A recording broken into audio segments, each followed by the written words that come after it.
So we are going to revise the whole syllabus for the physical education. So let's start it. From the first chapter is management of the sporting event. तो पहला ही हमारा क्या आता है, sports management की बात की जाती है। तो स्पोर्ट्स मैनेजमेंट क्या होता है, वो होता है combination of various sports marketing competition which are source management defined as the coordination of the sources technologies process. तो अब लिखेंगे कि सारे कॉम्बिनेशन जितने भी होते हैं उनके कॉम्बिनेशन ऑफ उसको कहते हैं। नेक्स्ट हमारे पास फंक्शंस में आता है, प्लानिंग आती है, ऑर्गेनाइजिंग आती है, और उसके बाद हमारे पास प्लानिंग ऑर्गेनाइजिंग स्टाफिंग डायरेक्टिंग और कंट्रोलिंग। ठीक है, तो पहले जो प्लानिंग होता है वो क्या होता है, वो एक मेजर फंक्शन होता है जो कि ये डिसाइड करता है कि किसको क्या वर्क करना है, what to do, when to do and how to do. मतलब किसको नहीं, मतलब किस चीज़ के बारे में काम करना है और ये कब हेल्ड होने वाले, कोई भी अगर स्पोर्ट्स इवेंट हो रहा है और वो कैसे हेल्ड होगा, मतलब किस बेसिस में होगा। तो what to do, when to do and how to do main चीज़ है।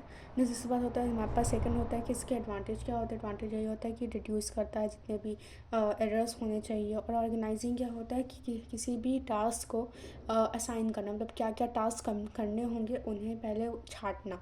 तो कहेंगे कि जितने भी फाइनेंशियली और ह्यूमन रिसोर्सेज और सारी जो इनको डिस्ट्रीब्यूट करना, एक रिसोर्सेज को क्लासीफाई करना बेसिकली। ठीक है, नेक्स्ट स्टाफिंग। तो स्टाफिंग क्या होता है, स्टाफिंग एक्चुअली में कहते हैं कि put the right man on the right job at the right time. ठीक है, ये कुछ कोड्स अच्छे से होते हैं जो कि इन्हांस करते हैं आंसर राइटिंग में। सो ये इंश्योर करता है कि जितने भी जॉब सिक्योर्स हैं, मतलब जितने भी इनको जॉब मिल रही है, वो अकॉर्डिंग टू देयर एक्सपर्टाइज, जितने भी पीपल को असाइन किया जा रहा है वो उनके एक्सपर्टाइज के हिसाब से उन्हें असाइन किया जाए। तो put the right man on the right job at the right time, they got the right job according to his ability talent aptitude and specialization. अपने स्पेशलाइजेशन के हिसाब से उन्हें उनकी जॉब असाइन की जाती है। डायरेक्टिंग क्या होता है, एक लीडरशिप क्वालिटी होती है, इसे हार्ट ऑफ मैनेजमेंट फंक्शन भी कहा जाता है। And basically refers to a person who is actually a leader and who is assign, मतलब इंस्पायर करता है, दूसरों को गाइड करता है, काउंसिल मोटिवेट करता है उनको करने के लिए, एक सुपरविजन प्रोवाइड करता है। ये सारी लीडरशिप की क्वालिटीज़ होती हैं।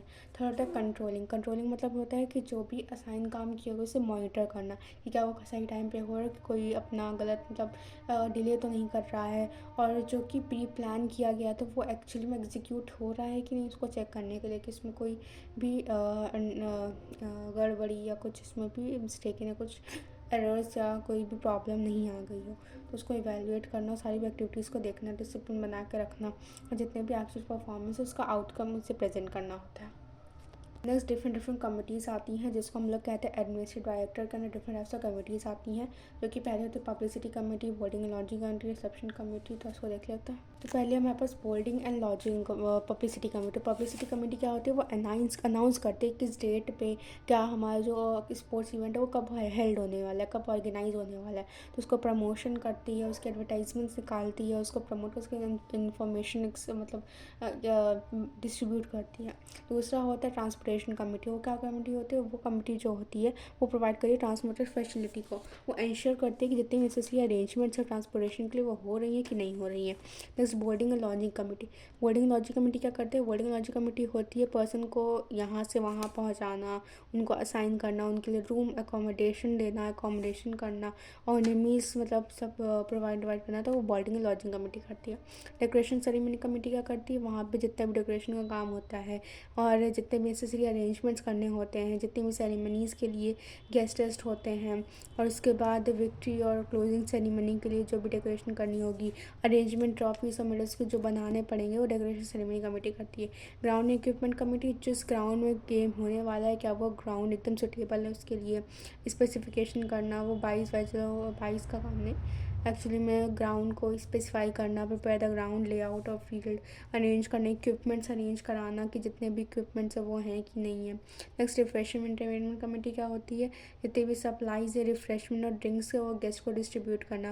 रिसेप्शन कमेटी क्या होती है, ऐसी कमेटी जो कि रिस्पॉन्सिबल होती है वेलकम करने के लिए, जितने भी गेस्ट या ऑफिसर्स आएंगे उनको वेलकम करने के लिए। नेक्स्ट एंट्रीज और प्रोग्राम्स क्या होते हैं, एंट्रीज प्रोग्राम जहाँ पे पिक्चर्स को प्रिपेयर किए जाते हैं, जितने भी अलाउड से मतलब कॉम्पिटिटर्स को अलाउटमेंट दी जाती है, कब वो खेलेंगे, उनका टाइम डिसाइड होता है, अरेंज किए जाते हैं गेस्ट के लिए। जैसे उसके बाद हमारे पास आती है ऑफिशियल्स कमेटी फॉर ऑफिशियल्स क्या करती है, जितने भी जजेस होते हैं और जितने भी रेफरीज होते हैं और एम्पायर होते हैं, जज होते हैं, उनके लिए अरेंजमेंट करना।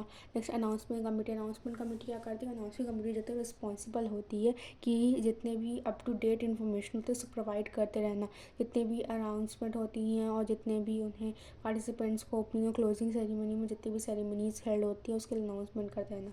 फर्स्ट कमेटी कहते हैं, फर्स्ट कमेटी वो कमेटी होती है जो कि वेल क्वालिफाइड डॉक्टर्स को प्रीलिमिनरी एड, मतलब ऑलरेडी अगर कोई इंजरी हो जाता है तो उसको इमीडिएट एड प्रोवाइड करना, इमीडिएट हेल्प प्रोवाइड करना। और फाइनेंस कमेटी क्या होती है, जो कि बजट देती है, एक्सपेंडिचर देखती है और मेंटेन करती है, अकाउंट को मेंटेन करती है, उनकी इनकम देखती है, स्पॉन्सर्स देखती हैं। तो ये कम से कम 5 चीज़ें अप्रॉक्सीमेटली फाइनेंस कमेटी देखती है। फाइनेंशियल अरेंजमेंट, बजट हो गया, अकाउंट मैनेजमेंट हो गया, इनकम हो गया, एक्सपेंडिचर हो गया, स्पॉन्सर्स हो गए। ठीक है। टूर्नामेंट क्या होता है, टूर्नामेंट एक टाइप का कंपटीशन होता है जहाँ पे लार्ज नंबर ऑफ टीम जो होती है वो पार्टिसिपेट करती हैं और जो गेम होता है वो बहुत ही वेल ऑर्गेनाइज्ड और लार्ज वे में ऑर्गेनाइज किया जाता है। नेक्स्ट, टूर्नामेंट कितने टाइप के होते हैं, बेसिकली हमारे सिलेबस में 3 टाइप्स के होते हैं और वो 3 टाइप्स कौन कौन से हैं, नॉकआउट टूर्नामेंट होता है, लीग टूर्नामेंट होता है, कॉम्बिनेशन टूर्नामेंट होता है। चैलेंज टूर्नामेंट तो सिलेबस में नहीं है, बट नॉकआउट टूर्नामेंट क्या होता है, ऐसा इसे सडन डेथ भी कहते हैं, इसे डू और डाई भी कहते हैं, एलिमिनेशन टूर्नामेंट भी कहते हैं। तो इसमें क्या होता है, पहली बार मतलब एक साथ मैच खेलते हैं तो अगर टीम हार गई तो वो हार जाती है एकदम से, दोबारा से चांस नहीं मिलता है। लीग टूर्नामेंट में हर टीम को हर टीम के साथ खेलने का मौका मिलता है। बहुत लंबा तक चलता है ये और बहुत एक रियल ट्रू विनर निकल के आता है और इसे बर्जर सिस्टम कहते हैं, राउंड रॉबिन टूर्नामेंट कहते हैं। ये 2 टाइप्स के होते हैं, एक सिंगल लीग होता है, डबल लीग होता है। क्वेश्चन पूछा जाता है कि नंबर ऑफ मैचेस जो होते हैं वो सिंगल लीग और डबल लीग में कैसे डिफर करते हैं। नंबर ऑफ मैचेस का formula for single league tournament होता है n(n-1/2), वेयर डबल लीग के लिए n(n-1), मतलब पॉइंट टू इसमें नहीं लगता। तो बस यही 2 डिफरेंस होता है डबल लीग और लीग टूर्नामेंट में। और कॉम्बिनेशन टूर्नामेंट मतलब इन दोनों को कॉम्बिनेशन करना।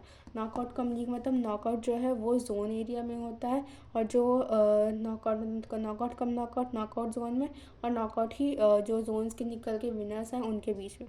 लीग कम लीग मतलब लीग जोन में और लीग जो निकल के आए विनर्स उसके लिए भी। नॉकआउट कम लीग का मतलब वो कि पहले नॉकआउट टूर्नामेंट कराया है जोन के बीच में और लीग टूर्नामेंट उनके विनर्स के बीच में। और जो लीग टूर्नामेंट होता है पहले लीग जोन के बीच में, फिर नॉकआउट उनके बाद में। तो ये 4 टाइप्स के होते हैं। I am not covering the knockout fixtures because knockout fixtures are quite huge and there are various multiple sub number, but मैं क्वार्टर्स का कुछ देख लेते हैं तो एक दो बता देते हैं, बाकी हम लोग लीग टूर्नामेंट पे मेन फोकस करते हैं। लीग टूर्नामेंट का साइक्लिक मेथड होता है, स्टेयरकेस मेथड और टैबुलर मेथड होता है। ये सिर्फ सिंगल लीग टूर्नामेंट की बात की जा रही है। तो साइक्लिक मेथड में क्या होता है कि साइक्लिक नंबर ऑफ टीम्स अगर इवन हो गए, ठीक है, तो एन हुआ तो नंबर ऑफ मैचेस n(n-1/2) हो जाता है, 28 मैचेस। और फिर जो राउंड होते हैं वो 8n-1 होता है, 7 राउंड निकल लेंगे, 7 राउंड में मैचेस में से एक फिक्स कर देते हैं। जब इवन टीम्स होती है तो एक फिक्स होता है, बट अगर वो और टीम्स हो गए तो हम उसमें से एक बाय देते हैं। क्योंकि 7 टीम्स है तो 7 में से जो जितने एन होगा, मतलब यहाँ पे ये चेंज हुआ कि जो राउंड है वो n(-1) हो गया और जो राउंड होगा वो सिर्फ n होगा, ठीक है, बाकी सब सेम है। इस वजह से इसमें जो नंबर ऑफ यहाँ पे जो फिक्स होगा वो बाई को फिक्स कर देंगे, तो जो बाई है वो फिक्स हो जाएगी, ठीक है। और फिर नेक्स्ट उसके बाद होता है हमारे पास draw the fixture for the team according to staircase method. Staircase method में क्या होता है, स्टेयरकेस मेथड में नंबर ऑफ टीम्स वही होती है, मैचेस हमारा n(n-1/2) हो जाता है, ठीक है। विनर को 2 पॉइंट मिलते हैं, लूजर को 0 और ड्रॉ में 1-1 मिलता है। इसमें 1-1 एक टीम फिक्स कर दो, बाकी सबसे खिलाओ, 2 के साथ फिक्स करो तो फिर सबके साथ खिलाओ, तो ये हो जाता है स्टेयरकेस मेथड।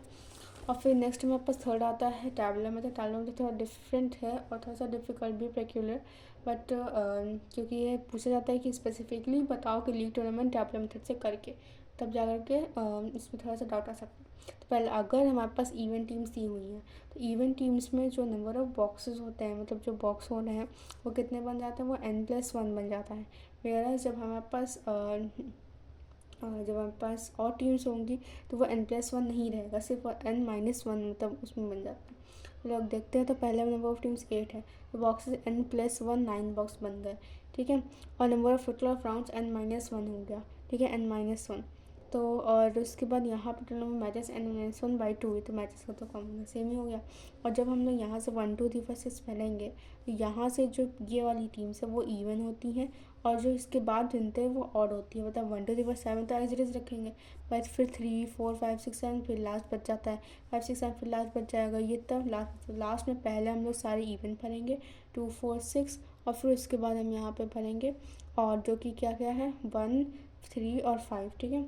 और फिर उसके बाद हम लोग राउंड्स यहाँ से लिख लेंगे। राउंड पहले राउंड वाइज लिखना हुआ, तो A इंटू बी कैसे बन रहा है A, ठीक है A, और यहाँ से A इंटू बी बन रहा है, फिर B इंटू फिर 1 यहाँ पर है, फिर दूसरा 1 हमें कहाँ मिलेगा, यहाँ मिल रहा है, ठीक है। C इंटू जी करके और फिर हमने यहाँ पे इसको जो है इसको हमने यहाँ पे शायद काउंट नहीं किया ना, यहाँ से E इंटू एच है काउंट किया है। जब इवन नंबर ऑफ़ टीम्स होते हैं तो हम इसको लास्ट में काउंट करते हैं, ऑड वाले में नहीं करते क्योंकि ऑड वाले में चीज़ बाई दी होती है, तो हम बाई को तो लेकर नहीं कोई टीम बना सकते, तो इस वजह से लास्ट वाला काउंट नहीं होती, वाले काउंट नहीं होते इवन और ऑड। फिर number of teams boxes round में सारे हो गए, विनर्स ड्रॉ मैच उसमें हो जाता है। देखो इसमें n+2 बॉक्सेस होता है, उसमें n+1 बॉक्स था, ठीक है। और यहाँ पे नंबर ऑफ़ राउंड्स n होता है, उसमें n-1 होता है नंबर ऑफ़ राउंड्स, तो ऐसे कन्फ्यूजन क्लियर रखना चाहिए। इस बार होता है कॉम्बिनेशन बताया था हमने, जैसे कि पहले जोन्स के लेवल नॉकआउट जोन के बीच में नॉकआउट हो जाएंगे और फिर जोन के बीच में जो विनर्स आ रहे हैं जैसे इसमें फोर्थ थर्ड इनके बीच में जो होगा वो जोन है, जोन बी जोन सी इसके बीच में, तो वो हमारे पास निकल के आएगा जोन्स के बीच में, ठीक है। जोन के अंदर की टीम के बीच में, फिर जोन के बीच में लीग के जोन के अंदर के टीम में निकल के आएगा उसमें से विनर लीग टूर्नामेंट से, और फिर उसके बाद जोन के बीच में सारे के जितने भी इनके जोन के निकल के, फिर नॉकआउट कम लीग में, पहले नॉकआउट सारे करा दो, फिर जोन के बीच में लीग करा दो, फिर लीग कम नॉकआउट जोन के अंदर कितने टीम्स बन रहे लीग टूर्नामेंट कराओ, फिर उसके बाद इसमें नॉकआउट टूर्नामेंट कराओ। इंटरमीडिएट एक्स्ट्रामीडिएट क्या होता है, इंटरमीडिएट होता है जो कि इंटर मतलब होता है एक लैटिन वर्ड होता है जो कि विद इन द वॉल होता है, और एक्स्ट्रामीडिएट मतलब होता है आउटसाइड द वॉल, ठीक है। सिग्निफिकेंस क्या होता है, सिंपली इसका ये होता है कि game for each and each for a game, कि जो गेम है वो सबके लिए और जो सबके लिए गेम है वो सबके लिए ही है, ठीक है। फिर इसको आपस में होती हैं कि these are the activities organized for the student for the school for institution ample opportunities provide करता है और उन्हें बहुत ज़्यादा इनके बेनिफिट्स क्या क्या होते हैं। तो इसके बेनिफिट्स पहला बेनिफिट ही होता है कि इक्वल अपॉर्चुनिटी प्रोवाइड करता है कि जितने भी स्टूडेंट्स हैं वो अपनी प्रेफरेंस से पार्टिसिपेशन मैक्स पार्टिसिपेशन ले सकते हैं उसमें, ठीक है। It can set to provide the ample amounts of opportunities for the students to participate in the games sports and major objective and intramurals. Every student is free to participate in the games his or her choice. Each and every student is a part of a game and sports. फिर उसके बाद जो proper knowledge provide करता है, पहला होता है opportunity, फिर प्रॉपर नॉलेज। आज मतलब अगर हम गेम खेलते तो हमें उसके रूल्स एंड रेगुलेशंस पता होने चाहिए, तो उसके रूल्स एंड रेगुलेशंस में प्रोवाइड करते हैं। हमें उसके बारे में स्किल्स सिखाई जाती है, हमें उसके बारे में टैक्टिक्स सिखाए जाते हैं, ट्रिक्स कैसे हमने उसको करते हैं, टैक्टिकल नॉलेज और इन पे इम्पैक्ट सिखाए जाते हैं। फिर उसके बाद हमारे पास होता है स्पोर्ट्समैनशिप तो बहुत ही इंपॉर्टेंट है, कहीं पर भी किसी में भी आ जाए तो बहुत कॉमन चीज़ है, हर चीज़ में सीखने को मिल जाती है कि वाइटल ऑब्जेक्टिव होता है। जब हम सबके साथ खेलते हैं तो हमें एक टुगेदरनेस, हम लोगों को दूसरे से ज़्यादा एक टीम बना पाता है ऑफिशियल्स।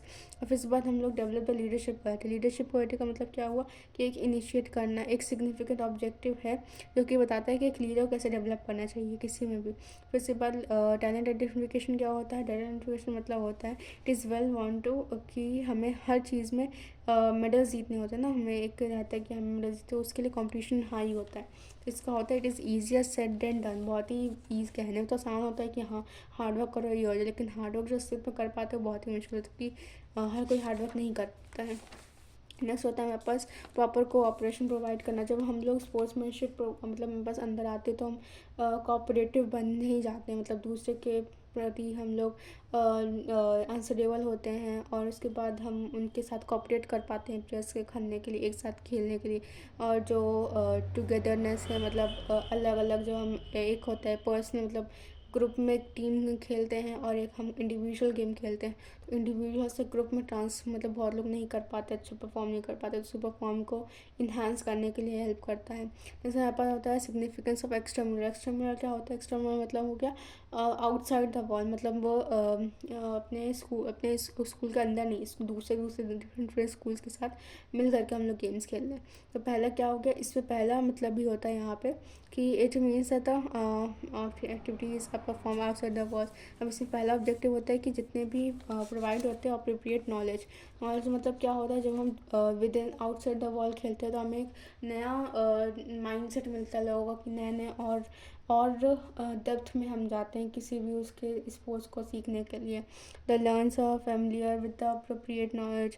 और फिर इसके बाद में क्या होता है, एक स्किल और टेक्निक सीखते हैं। जब हम दूसरों से कंप्लीट करने जाते हो कि आउटसाइड वर्ल्ड, तो और भी ज़्यादा हमें स्किल्स और भी ज़्यादा अपने एक ही स्टेप को 50 बार प्रैक्टिस करना पड़ता है, एक ही को उसी को बहुत ही फाइन करना पड़ता है, इम्प्रूव करता होता है अपनी परफॉर्मेंस को, एफिशिएंसी इम्प्रूव करनी पड़ती है। फिर उसके बाद तीसरा होता है हमारे पास कि अपॉर्चुनिटीज़ टू पार्टिसिपेट। तो इसमें क्या होता है, हमें जो अपने जो पार्टिसिपेट किया है हमने अपने उसमें अपने स्कूल को रिप्रेजेंट कर रहे हैं उसके लिए, तो अपनी कैपेबिलिटीज़ को शो कर पाते हैं। और अगर हमें परफॉर्मेंस बहुत अच्छी होती है तो हमारा स्कूल भी रिकॉग्नाइज होता है, हम अपने स्कूल की तरफ से जाने जाते हैं, तो स्कूल का नाम भी बहुत बढ़ता है। It enhance the image of the institution की इमेज को भी इन्हांस करता है। जैसे इस बात होता है to provide the experience provide करता है। भले आप हार गए, ऐसा नहीं होता कि हारने के बाद हमें कुछ नहीं मिलता। हारने से हमें एक्सपीरियंस सीखने को मिलता है कि हाँ हमारे पर हमें एक्सपीरियंस मिली।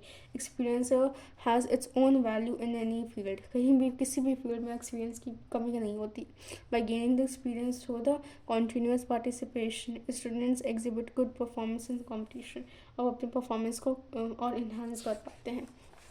नेक्स्ट हमारे पास है क्या कहते हैं स्टैंडर्ड ऑफ स्पोर्ट्स का स्टैंडर्ड भी बहुत ज़्यादा इम्प्रूव होता है जब हम बहुत सारे ह्यूज एरेना अपने ही कंफर्ट जोन से अपने स्कूल से बाहर जब जाके देखते हैं, तो हमें वाइड वैरायटीज़ दिखती हैं, वाइड एक्सपेक्ट्स मिलते हैं लोगों के, कैसे कैसे उनका mindset of view, point of view respective कैसे होते हैं, तो हम अपने स्किल्स को और फाइन कर पाते हैं। नेक्स्ट हो जाता है कम्युनिटी स्पोर्ट्स। कम्युनिटी स्पोर्ट्स मतलब होता है कम्युनिटी एज अ ग्रुप होता है जो कि एक सेम जगह पे रहते हैं, सेम कुछ कॉमन शेयर करते हैं, कैरेक्टरिस्टिक्स कुछ सेम होते हैं, कॉमन इंटरेस्ट और पैशन उनका सेम होता है। और स्पोर्ट्स की बात की जाए, स्पोर्ट्स बेसिकली हम जानते हैं कि ऐसा एरिया जहाँ पे हम स्पोर्ट्स की एक्टिविटीज़, फिजिकल एक्टिविटीज़ करा रहे हो। तो कम्युनिटी स्पोर्ट्स ऐसे ऑर्गेनाइज फिजिकल एक्टिविटीज़ हो गई जो कि कम्युनिटी साथ में और लोकल स्पोर्ट्स के साथ में करते हैं। तो हमें 3 बताए गए हैं बेसिकली। पहला होता है हेल्थ रन। हेल्थ रन मतलब क्या होता है? हेल्थ रन एक ऐसा एक्टिविटी है जहाँ पे किसी एक पर्टिकुलर मैराथन करा रहे होते हैं। यहाँ पे क्या होता है मैराथन, तो organize by the health department, sports department और फिर social organization. It avoid tension, relax hands, breathing should rhythmic and should be syncally and all consume the adequate amount of fluid को इनटेक करना। Next बात क्या होता है, इसके बाद हुआ रन फॉर स्पेसिफिक कॉज, मतलब कोई एक स्पेसिफिक किसी के लिए पैसे कलेक्ट करना। तो हमने क्या होता है, it is a run which is related to the good and the noble cause.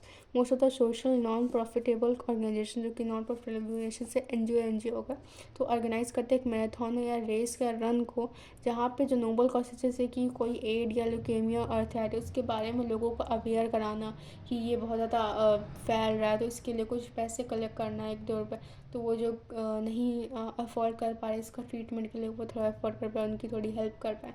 एक होता है run for unity. Run for unity क्या होता है? रन फॉर यूनिटी होता है कि हम एक टुगेदरनेस दिखा रहे हैं, एक पीस शो करना चाहते हैं।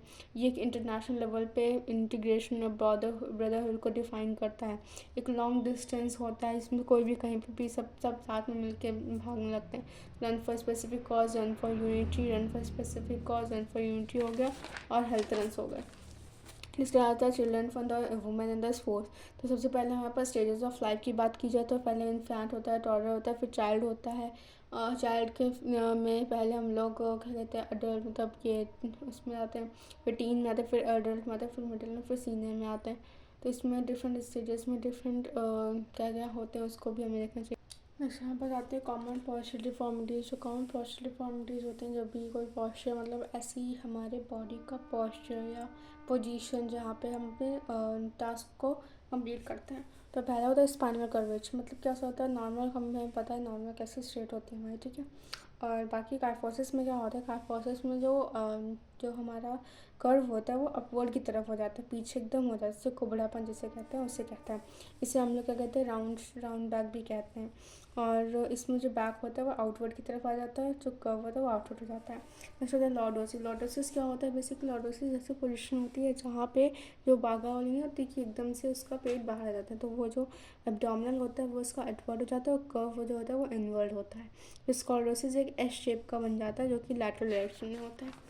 नेक्स्ट हमारे पास उसके बाद आता है कि काइफोसिस को हम लोग राउंड अपर बैक भी कहते हैं। और ये जो कॉज करता है वो कॉज किस वजह से होता है, हमें कॉज बताना चाहिए, प्रिकॉशन बताना, रेमेडी पता होनी चाहिए। तो कॉज क्या होती है, heavy loads of the shoulders और वीक मसल्स की वजह से, habit of doing the work leaning forward, obesity, mail nutrition. Precautions क्या होते हैं कि अप्रोप्रिएट पॉस्चर में सिटिंग को बनाना चाहिए, एजुकेट एक्सरसाइज करनी चाहिए, नो एक्स्ट्रा वर्कआउट करना चाहिए, प्रॉपर डाइट कंज्यूम करनी चाहिए, और avoid the lifting heavy weight, किसी भी हैवी वेट को अवॉइड करना चाहिए लिफ्ट करने के लिए। रेमेडी के लिए पहला हमारे पास आता है काइफोसिस को धनुरासन है, लॉर्डोसिस के लिए हल आसन होता है, स्कॉलोसिस के लिए त्रिकोण आसन होता है। फिर लॉर्डोसिस क्या होता है, लॉर्डोसिस जो होता है वो increase forward curve in the lumbar region, abdominal region में। इस बाद होता है स्कॉलोसिस जो होता है वो क्या होता है, पोस्चर डिफॉर्मिटी होता है, spine in the lateral direction में होता है। एब्डोमिनल कर्वेचर होने को मिलता है, साइडवेज कर्व मिलता है, कॉन्वेक्सिटी राइट और कॉन्वेक्सिटी फिर सिंपल और सिंगल कर्वेचर होता है। और इसका रेमेडी क्या होता है, हलासन। हलासन फ्लैट फुट क्या होता है, फ्लैट फुट ये जो होता है त्रिकोणासन, और लॉर्डोसिस होता है हलासन। फ्लैट फुट क्या होता है, फ्लैट फुट कॉमन डिफॉर्मिटी होती है जो कि बेसिकली न्यू बॉर्न बेबी से देखने को मिलती है, जब उनके जो तलवे होते हैं, जैसे पैर का तलवा वो सोल होते हैं थोड़ी सी उठी होती है, बट हम लोग जब फ्लैट फुट तो वो एकदम डीप डीप होती है। तो जैसे कि हमारे पास फ्लैट फुट हुआ, इसको बेसिकली ऐसे बनना चाहिए जैसे कि हमारे पास ये है। जो हमारा कॉमन मतलब फुट होता है वो हमारा ये ऐसे उठा होता है, इसमें जो ये होता है ये यहाँ पे अपवर्ड होता है, ठीक है, बट यहाँ पे एकदम प्लेन होता है। The children the flat foot can not become efficient sports person face the problem while making और मूव। ये जो होता है ये ऊपर जो इनका जो गैप होता है जिसे हम लोग कर्वेचर कहते हैं, कर्वेचर वो नॉर्मल देखने मिलता है, ऐसे देखने को नहीं मिलता फ्लैट फुट में। तो इसको हम लोग क्या कॉज होता है, इसका वीकनेसेस होता है, rapid increase in body weight हो सकता है, इम्प्रॉपर शूज़ पहने वजह होता है, हैवी ऑब्जेक्ट को लिफ्ट करने का जो होता है। इसका प्रिकॉशन क्या होता है कि जो हाई हील शूज़ हैं उन्हें अवॉइड करना चाहिए, शूज़ को प्रॉपर शेप और साइज़ के पहने चाहिए, ओबेसिटी अवॉइड करनी चाहिए, और बेबीज़ को बहुत बचपन की एज से चलाना नहीं चाहिए कि उनके टाइम जो उनका रिकवरी का टाइम होता है वो नहीं कंज्यूम कर वो नहीं हो पाए। फिर रेमेडीज़ क्या होती हैं, रेमेडीज़ होती हैं कि हमें वॉक करना चाहिए टोस पे, और stand up and down heels करनी चाहिए। तो जंपिंग होती है, ऑन टोस करनी चाहिए, और स्किप रोप स्किपिंग करनी चाहिए। इसको जो सर करने का आसन होता है वो वज्रासन होता है। लेट मी रिकॉल, फर्स्ट हमने क्या किया था, काइफोसिस। काइफोसिस के लिए कौन सा आसन था, हल आसन नहीं था, वो था धनुरासन, ठीक है। और फिर लॉरेसिस के लिए हलासन था, स्कॉलोसिस के लिए त्रिकोणासन था। फिर उसके बाद हमारे पास कौन सा आता है, इसे हम लोग कहते हैं नौकनी। नौकनी जो होता है इसको हम लोग वज्रासन से रिकवर करते हैं। और नौकरी का दूसरा नाम भी होता है जिसको हम लोग कहते हैं नौकनी, कहीं तो था, हाँ, प्रेस प्लानस। प्रेस प्लानस या फैलन आर्चेस भी कहते हैं, ठीक है। इसके बाद हमारा आता है नौकनी। नौकनी जो होता है वो एक ऐसी डिफॉर्मिटीज़ होती हैं जहाँ पे आपके जो नीज होते हैं वो उससे टच कर रहे होते हैं, और जो आपके फुट होते हैं वो एकदम दूर हो जाते हैं। तो it is a deformity both the knees knock और touch each other, and while the normal knees जो होती है स्टैंडिंग पोजिशन में वो नहीं टच करती हैं, इनको जेनु वेलगम की कहते हैं। और गैप बिटवीन द एंकल्स जो होते हैं वो इंक्रीज हो जाते हैं, और can not work properly, can not be a good player, और इन डिफेंस सर्विस में नहीं किया जा सकता है, स्पोर्ट्स पर्सन ये अच्छे नहीं बन सकते हैं।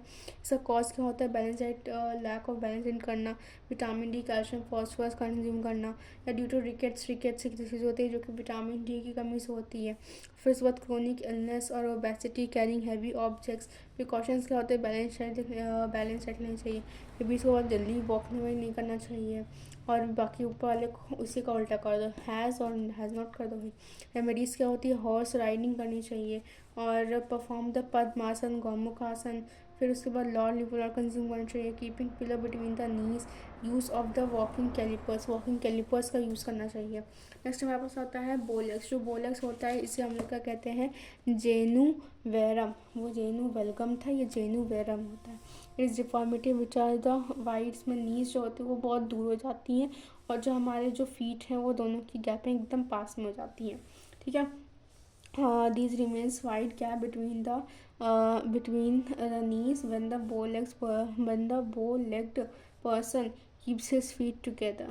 और फिर कॉजेज़ क्या होते हैं, डिफिशियंसी ऑफ कैल्शियम फॉस्फोरस होती है, चाइल्ड बिकम्स ओवरवेट हो जाता है, इम्प्रॉपर वे ऑफ वॉकिंग में वजह से forcing baby to walk in early age. और प्रिकॉशंस क्या होते हैं, don't let the children overweight, balance diet should be avoided, don't force babies to walk in early age. Remedies क्या होती है, vitamin D intake, balance diet, walking on the inner edge of the feet, walk on the bending toes and inwards. फिर roast round shoulder क्या होते हैं, basically bend forward जाते हैं, जब हमारे जो शोल्डर्स होते हैं वो आगे की तरफ झुक जाते हैं, जिन्हें हम कहते हैं कि किसी से हेरिडिटी की वजह से हो सकता है, या तो बहुत टाइट क्लोथ्स पहनने की वजह से हो सकता है, जो हम लोग इम्प्रॉपर फर्नीचर पर बैठते हुए हो सकता है, तो lack of proper exercise proper ना करने की वजह से, becoming habitual to the press chest, अपने चेस्ट को प्रेस करने का हैबिचुअल करने की वजह से। इसके प्रिकॉशंस क्या क्या होते हैं, इसके प्रिकॉशंस होते हैं, डोंट सिट वॉक और stand in the bend position, avoid the tight fitting clothes, avoid sitting on the uncomfortable furniture. Remedies क्या होते हैं, keep your tips on the fingers on should and rotate your elbow in clockwise anti-clockwise direction, hold the horizontal बार, और फिर चक्रासन धनुरासन को perform करना। एक तो ये इंपॉर्टेंट है कि जो राउंड टिप्स होती हैं उनको फिंगर्स अपने शोल्डर में रखना, फिर रोटेट करना है एल्बो और क्लॉकवाइज एंटी क्लॉकवाइज में, फिर चक्रासन धनुरासन। फिर नेक्स्ट आता है हमारे पास कि उसके बाद हमारे पास होता है वुमेंस पार्टिसिपेशन। तो हमें पता है कि साइकोलॉजी के बेनिफिट्स क्या होते हैं, physical benefits, psychological benefits, social benefits. पहले मूविंग को अलाउ नहीं किया जाता था, अब अलाउ करते हैं। Excellent health, reduce risk of chronic illness, strong immune system, less obese, strong bones. उसके बाद strong bones and reduce stress, risk of osteoporosis, good neuromuscular coordination. Psychology benefits का deal pressure, acquire the resilience, coping skills, high self-esteem, better self-image, more self-confidence, mentality and emotional strong, improve learning skills, less likely to use the drugs, higher opinion of the abilities and competitiveness. Social benefit is socially well adjusted in society, learn good and sportsmanship and personal responsibility, new social network and the less selfish. उसके बाद होता है quite leadership, और उसके बाद यहाँ पर होता है स्पेशल कंसिडरेशन में मिनार्क होता है, मेंस्ट्रुअल डेफिनेशन होता है।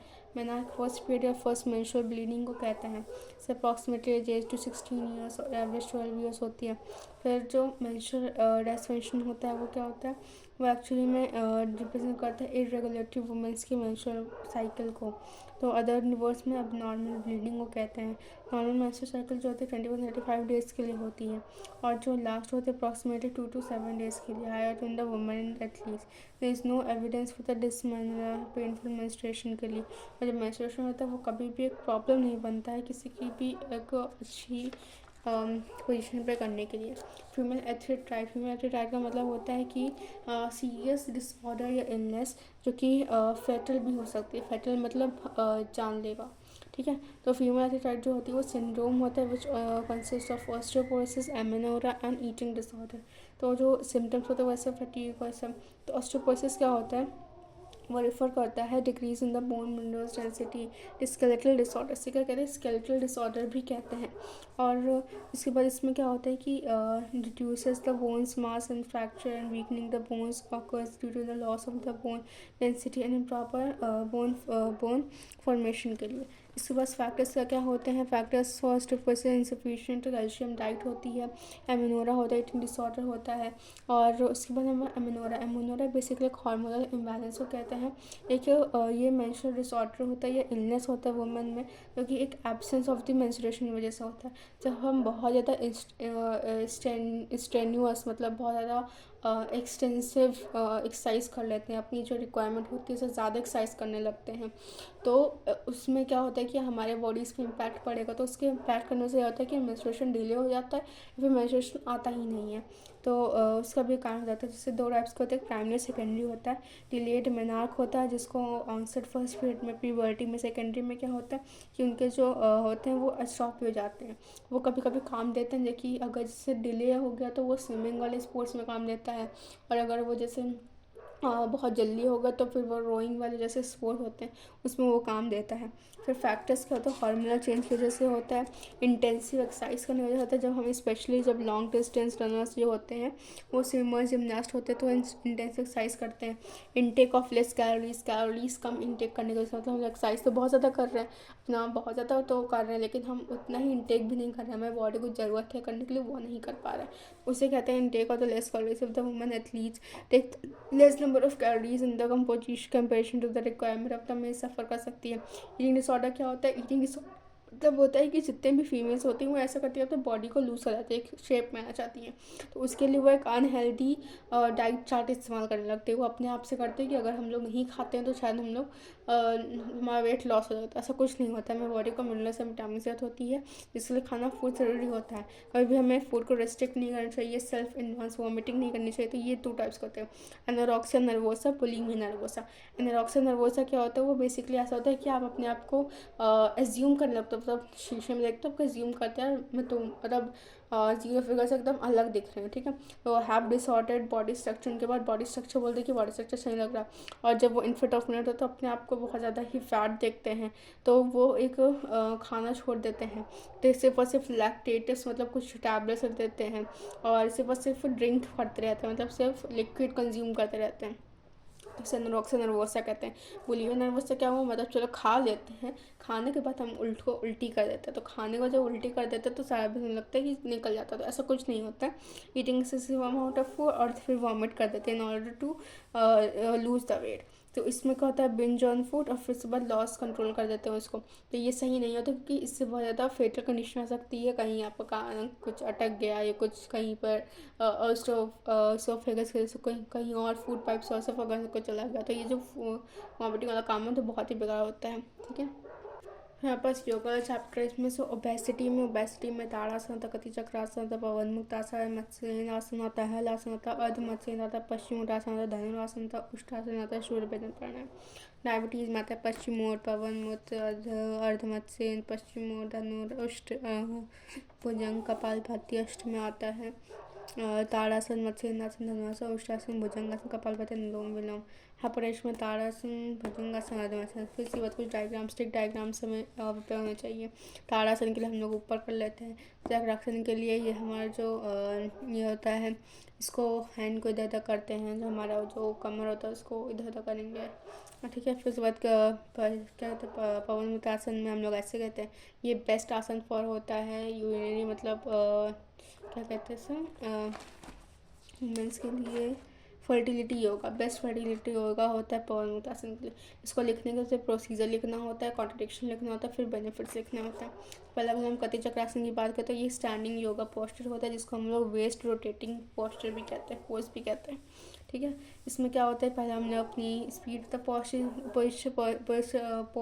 प्रोसीजर तो खुद से लिख सकते हैं। ये पहले खड़े हो, फिर अपने अपने फीट को ऐसे ऊपर करो, हैंड्स को ऊपर करो, ऐसे हैंड्स उधर करो। फिर उसके बाद कॉन्ट्रडिक्शन बेसिकली ज़्यादातर सेम होता है कि किसका भी अगर बैकबोन वो हुआ, ऑपरेशन हुआ हो, या कोई स्लिप डिस्क से गया हो, या बैक प्रॉब्लम हो से, या कोई स्टोमा इंजरी हुई हो, तो ऐसे लोगों को नहीं अवॉइड किया जाता है। और उसके बाद बेनिफिट्स क्या क्या होते हैं, बेनिफिट्स होते हैं बहुत सारे, कॉन्स्टिपेशन, इंडाइजेशन, इंटेस्टाइन से हेल्प करता है, और जितने ब्लड होते हैं हमारे वेस्ट, उसकी फिटनेस को, उसकी फ्लेक्सिबिलिटी को इम्प्रूव करता है। पवन मुक्त आसन होता है, पवन मतलब विंड, और मुक्त मतलब रिलीविंग पोज। इसमें क्या होता है कि जितने भी लाउ डाउन कर लेते हैं फिर अपने हैंड्स को ऐसे कर लेते हैं। इससे कॉन्ट्रडिक्शन क्या होता है, एब्डोमिनल सर्जरी हुई हो, तो सर्विकल या सीवियर नेक पेन हो, या जिसके भी ब्रेन जैसे कि ब्रेन माइग्रेन हो, ऐसा करके वो भी ना करें।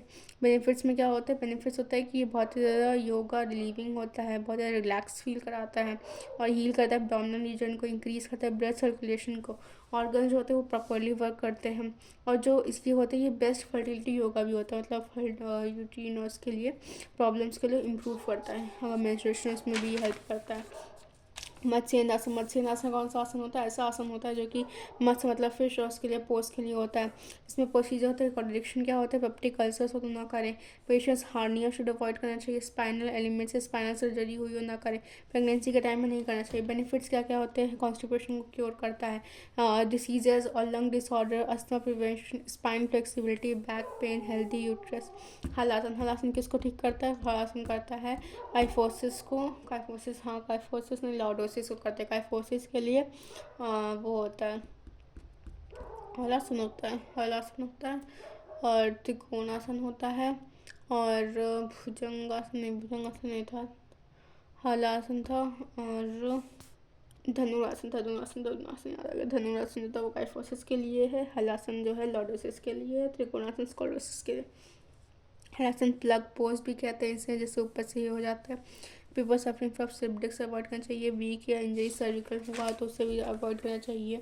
फिर से हमारे पास आते हैं बेनिफिट्स क्या क्या होता है। बेनिफिट्स होते हैं कि अगर हेल्पफुल होता है, अगर स्ट्रेंथनिंग नेक का उसको स्ट्रेच करने के लिए, फ्लेक्सिबिलिटी इंप्रूव करने के लिए, बैकबोन को इंप्रूव करता है, ब्लड सर्कुलेशन इंप्रूव करता है। पश्चिमोत्तासन क्या होता है? सबसे इंपॉर्टेंट होता है सैक्रेड फॉरवर्ड बेंड, जिसे पश्चिम होता है वेस्ट और back of the body, Ushtrasana intense stretch of Bose.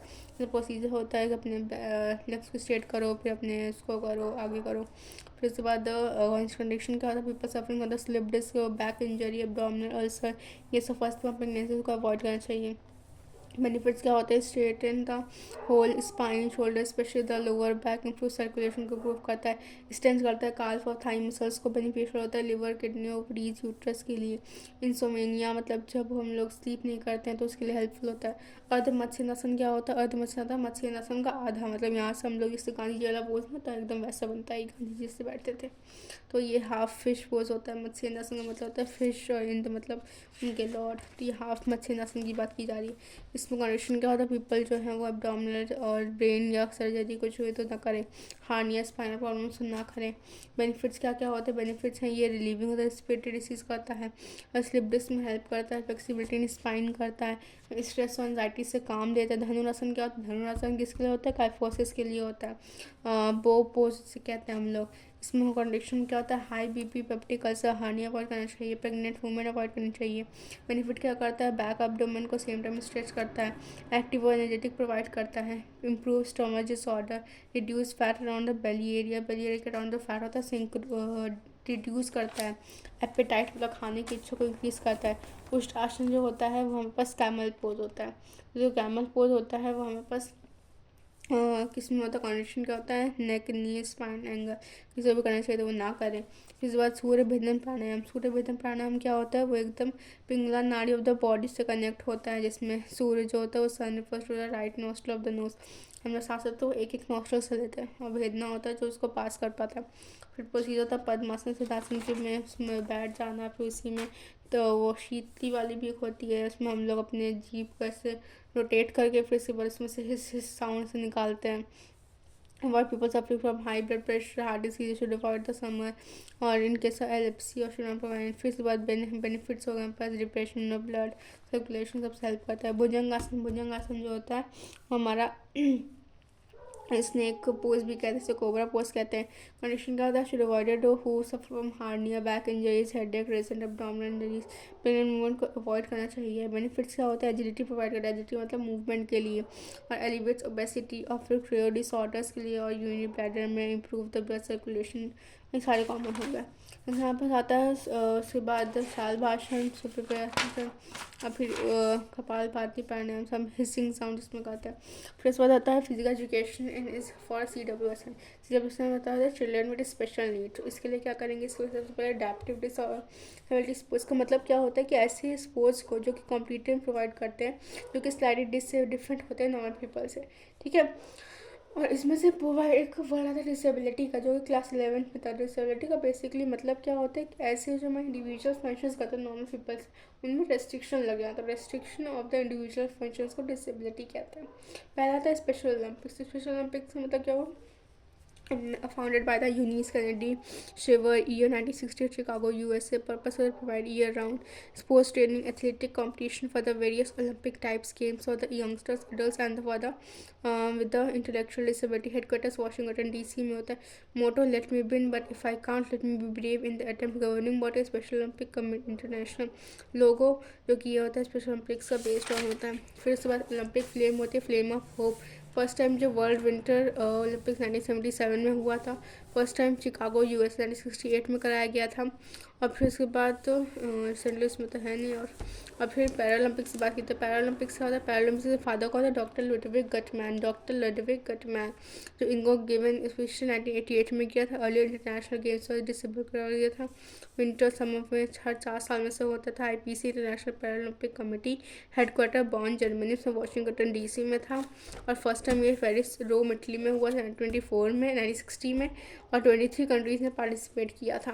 ठीक है. 6 डिफरेंट कैटेगरीज में डिवाइड किया जाता है. सेरिब्रल पैल्सी और जो नहीं आता उसके लेस और ट्रेस में डाल दिया जाता है. ठीक है. इसमें और फिर बार डेफ ओलंपिक्स क्या होता है जो कि हियर नहीं कर सकते हैं. नेशनल ओलंपिक कमेटी इसको किसने यूजीन इंट्रोड्यूस कराया था. Equality through sports. फिर उसके बाद लोगो जो होता है वो ऐसे हमारे पास करता है, बीच में आई को रिप्रेजेंट करता है. इसको रेड होता है, येलो होता है, ब्लू होता है, ग्रीन होता है. फिर उसके बाद अंटिल 1960 से 1910 में वर्ल्ड गेम्स हुआ था डेफ फॉर द डेफ कहते थे. फिर 1965 में नेशनल साइलेंट गेम कहते थे. 2001 में से डेफ ओलंपिक्स का नाम मिला है. 2001 में डिक्लियन जोन्स टेस्ट को भी फॉर्म किया गया था. फिर अपकमिंग में जापान में फर्स्ट टाइम पेरिस 1924 में हुआ था. और इसका जो ऑर्गेनाइज कौन करा था, international committee of sports for the deaf. National committee of sports for the deaf. 55 decibel से ज़्यादा होना नहीं चाहिए, नहीं तो फिर उसके हटा दिया जाता है. डिवीजन, ये एक नया टॉपिक आया है जो कि इस साल ऐड हुआ था. डिविजनिंग of the in the sports. इसमें 2 पार्ट में. एक पहला होता है पैरालंपिक्स और दूसरा होता है स्पेशल ओलंपिक्स. जो पैरालंपिक्स होता है वो बेसिकली क्लासिफिकेशन की बात कर रहा होता है. Based on different types of abilities में क्लासीफाई किया जाता है. और फिर जो डिविजनिंग ऑफ स्पेशल ओलंपिक्स होता है वो उसके स्किल के लेवल पर डिवाइड करता है. मतलब एक जो होता है वो उसको कैटेगरी के हिसाब से डिवाइड करता है और दूसरा जो होता है वो उसको स्किल के लेवल से डिवाइड करता है. जो दोनों में क्राइटेरिया क्या होता है. पहला क्राइटेरिया बात करता है पैरालंपिक्स की. जैसे क्लासिफिकेशन प्रोसेस में पहला होता है फर्स्ट स्टेप मेडिकल असेसमेंट का, जिसमें मेडिकली से देखा जाता है कि क्या वो कर पा रहा है. फिर सेकंड स्टेप में फंक्शनल असेसमेंट में क्या होता है, उसे 2 तरीके से चेक किया जाता है. पहले उसे एक ग्रुप या ट्रेनिंग के लिए दिया जाता है, ऑब्जर्व किया जाता है स्पोर्ट्स पर्सन को कि वो क्या ट्रेनिंग में ग्रुप के साथ कर पा रहे हैं, मतलब ऐसे करने के लिए ट्रेनिंग करते हो. फिर इसके बाद उसे ऑब्जर्व किया जाता है as a person in competition. फिर क्या वो इतना जो प्रेशर चाहिए एक्चुअली में करने के लिए, क्या वो उसके कैपेबल है भी कि नहीं है. नंबर ऑफ पीपल, कितने भी number of involve, individual classifiers, chief classifiers, medical classifiers, सब इसे सुपरवाइज कर रहे होते हैं. एलिजिबल इम्पेयरमेंट, क्या क्या रिक्वायरमेंट होती हैं. तो इम्पेयर्ड होना चाहिए मसल पावर के लिए, impaired passive range of the movement, loss of limbs या कुछ डिफिशियंसी, जो जितने भी मतलब क्राइटेरिया ढूंढ सकते हैं तो उन्होंने क्राइटेरिया दे दिया, नाम दे दिया. और फिर उसके बाद lakhs of flexibility, hypertonia, friend स्टेबलिंग होना चाहिए. जैसे आप पता है स्पेशल ओलंपिक्स की बात जब की जाती है तो उसमें पहला होता है 3 बात की जाती है. As, gender, agility. एज मतलब हम लोग अगर टीम स्पोर्ट ना नहीं है तो कम से कम कितने बच्चों को कितना हम लोग टीम में. अब ये थोड़ी ना कि एक टीम में 15 और एक 28 साल का एक बच्चे को एक ही साथ डाल दे. दोनों की कैपेबिलिटी अलग, दोनों की फ्लेक्सिबिलिटी अलग है. अब कुछ एक एज ग्रुप है जहाँ पे देखा जाता है कि कॉमनली हुआ जितने में सेम ही तरह से अपना आउटपुट दे पाएंगे. तो 15 से अंडर, फिर 16, 21, 22 से अबव. इंडिविजुअल में 8 to 11, 12 to 15, 16, 20 इनके बीच में रनिंग या कुछ भी मैच कराना होगा. जेंडर बेसिकली कहा जाता है कि फीमेल जो होता है ज़्यादा मोर फ्लेक्सिबल होती है दैन दी मेन. बट ये सब से पॉसिबल करता है किसमें कितना प्रैक्टिस करते हुए वुमेंस भी. जैसे कि हम लोग इतना नहीं फ्लेक्सिबल हो पाते जितना बॉयज़ है, क्योंकि हम लोग इतना एफर्ट नहीं डालते उसमें. एबिलिटी करते कोई भी स्किल या एबिलिटीज़ को सीखने के लिए हम उसमें से उसके प्रीलिमिनरी और ऑन साइड इवेंट जो होते हैं उससे हेल्प करते हैं. तो वो भी हमें देखना पड़ता है कि वो अकॉर्डिंगली उसके चल रहा है कि नहीं.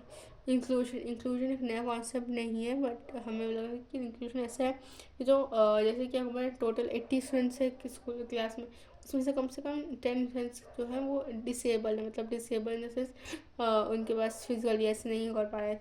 तो उन्हें क्या किया जाता है कि use in the field of education for the inclusive education. एक एक्स्ट्राऑर्डिनरी चाइल्ड होते हैं, इनको क्या करना होता है कि उन्हें नॉर्मल स्टूडेंट के साथ साथ में बैठाया जाता है। We normal students and the special need students learn while sharing the same physical space, same interacting socially and academically. ये सबको सेम इन्वायरमेंट सेम चीज़ प्रोवाइड करते, कोई स्पेशल ट्रीटमेंट नहीं मिल जाए, वो लोग भी अपने आप को एक कॉमनर ही समझे, कोई एक नई स्पेशल ट्रीटमेंट चालू कर दिया जाए उनके लिए। इसकी नीड क्या क्या पड़ी, इसका पहला नीड तो यही हो कि सेल्फ एस्टीम बूस्ट करता है। तो लोग देखते हैं कि यार ये हमें इतना निगलेक्ट करा, तो वो अपने आप को बहुत ज़्यादा अनवर्दी फील करने लगते हैं कि यार हमसे नहीं हो पाएगा, हम एक तरह से नहीं कर पाएंगे। तो सेल्फ एस्टीम को बूस्ट करने के लिए फॉर बेटर सोशल स्किल्स, जब तक हम लोग फ्रेंडली नहीं होंगे दूसरे से तो हमें दूसरे बारे में पता नहीं चलेगा, तो हमें एक सोशल स्किल्स को वो हेल्प करते हैं। तो अंदर अंदर घुट घुट के और भी ज़्यादा गिल्ट खाता रहता है। नेक्स्ट होता है हायर एकेडमिक अचीवमेंट। जब हम लोग देखते हैं वो कॉम्पिटिटिवनेस बहुत ज़्यादा होती है, ज़रूरी नहीं है कि वो इतना पैर नहीं हिला पा रहे, पर यार उनका दिमाग बहुत तेज़ होता है। तो हायर एकेडमिक अचीवमेंट के लिए, फिर personal growth for the skill development या पर्सनल ग्रोथ के लिए हेल्प करता है।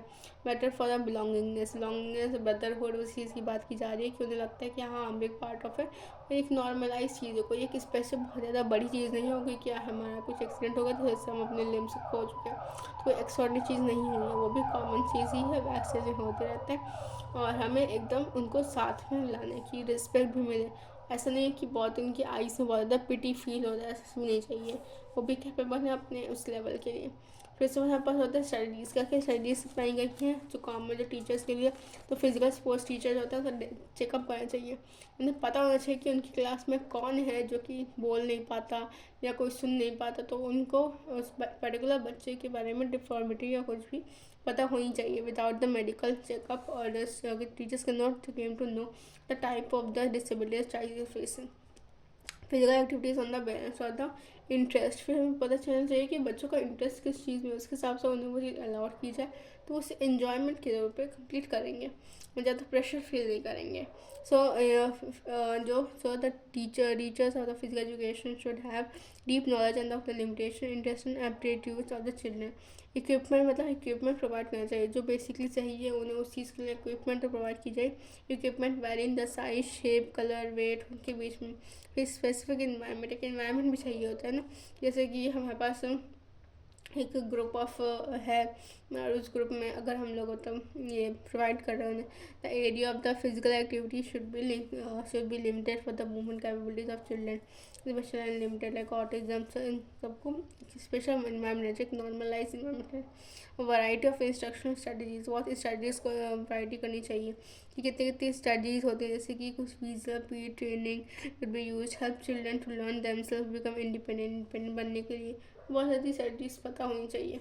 जैसे मेरे पास आता है sports and nutrients. Sports and nutrients basically बताता है क्या है, वो एक ऐसे न्यूट्रिएंट्स जो होता है वो डिफाइन करते हैं कि ऐसे साइंस ऑफ फूड के जो कि रिलेशनशिप बताता है between the health and the food. जो फूड होता है उसके बीच में और हेल्थ के बीच में बहुत ही ज़्यादा गहरा रहता है, जब हम खाते हैं वैसे ही बनते बोलते हैं। जैसे बात है न्यूट्रिएंट्स का, पहला होता है मैक्रो और माइक्रो। मैक्रो जो कि हमें लार्ज अमाउंट में चाहिए होता है, माइक्रो जो कि हमें स्मॉल अमाउंट में चाहिए होता है, अप्रॉक्सीमेटली 4%। ठीक है, तो पहले तो कार्बोहाइड्रेट, फिर प्रोटीन्स, फिर फैट्स और वाटर, फिर माइक्रो न्यूट्रिएंट्स हमारे पास कौन कौन से आते हैं, हमारे पास आते हैं माइक्रो फैट सोल्यूबल रेटिनॉल, तो ये सारे हमारे पास आते हैं। इसमें से पहला होता है calcium, potassium, sodium, magnesium, phosphorus, microsodium, iron, chromium, copper, cobalt, एरैक मतलब कीड़ा, इससे क्या जैसे कि डी कीड़ा। फिर इसके बाद होता है vitamin B, vitamin C, thiamine, riboflavin, niacin, potassium. फिर इसके बाद pyridoxine, cyanocobalamin, folic acid, biotin.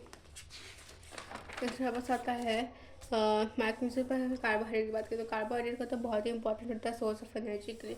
Carbon मतलब कार्बन, हाइड्रो मतलब हाइड्रोजन, एच मतलब ऑक्सीजन। और जो ऑर्गेनिक कंपाउंड होता है इंपॉर्टेंट होता है सिस्टम के लिए सिंपल और कॉम्प्लेक्स होता है। तो सिंपल होता है वो एक्चुअली सॉल्युबल इन वाटर होता है, क्रिस्टलाइन इन नेचर होता है, स्वीट और शुगर की तरह होता है। जो कॉम्प्लेक्स होता है वो इनसॉल्युबल होता है, नॉट क्रिस्टलाइन होता है, नॉट स्वीट होता है। और एग्जाम्पल शुगर स्टार्ट हो गया। नेक्स्ट हमारे पास आता है, उसके बाद फंक्शंस क्या होते हैं, maintain the source of our body, और फिर उसके बाद regulate the blood glucose, build the repair tissue, break down of the fatty acids, lowering the body cholesterol.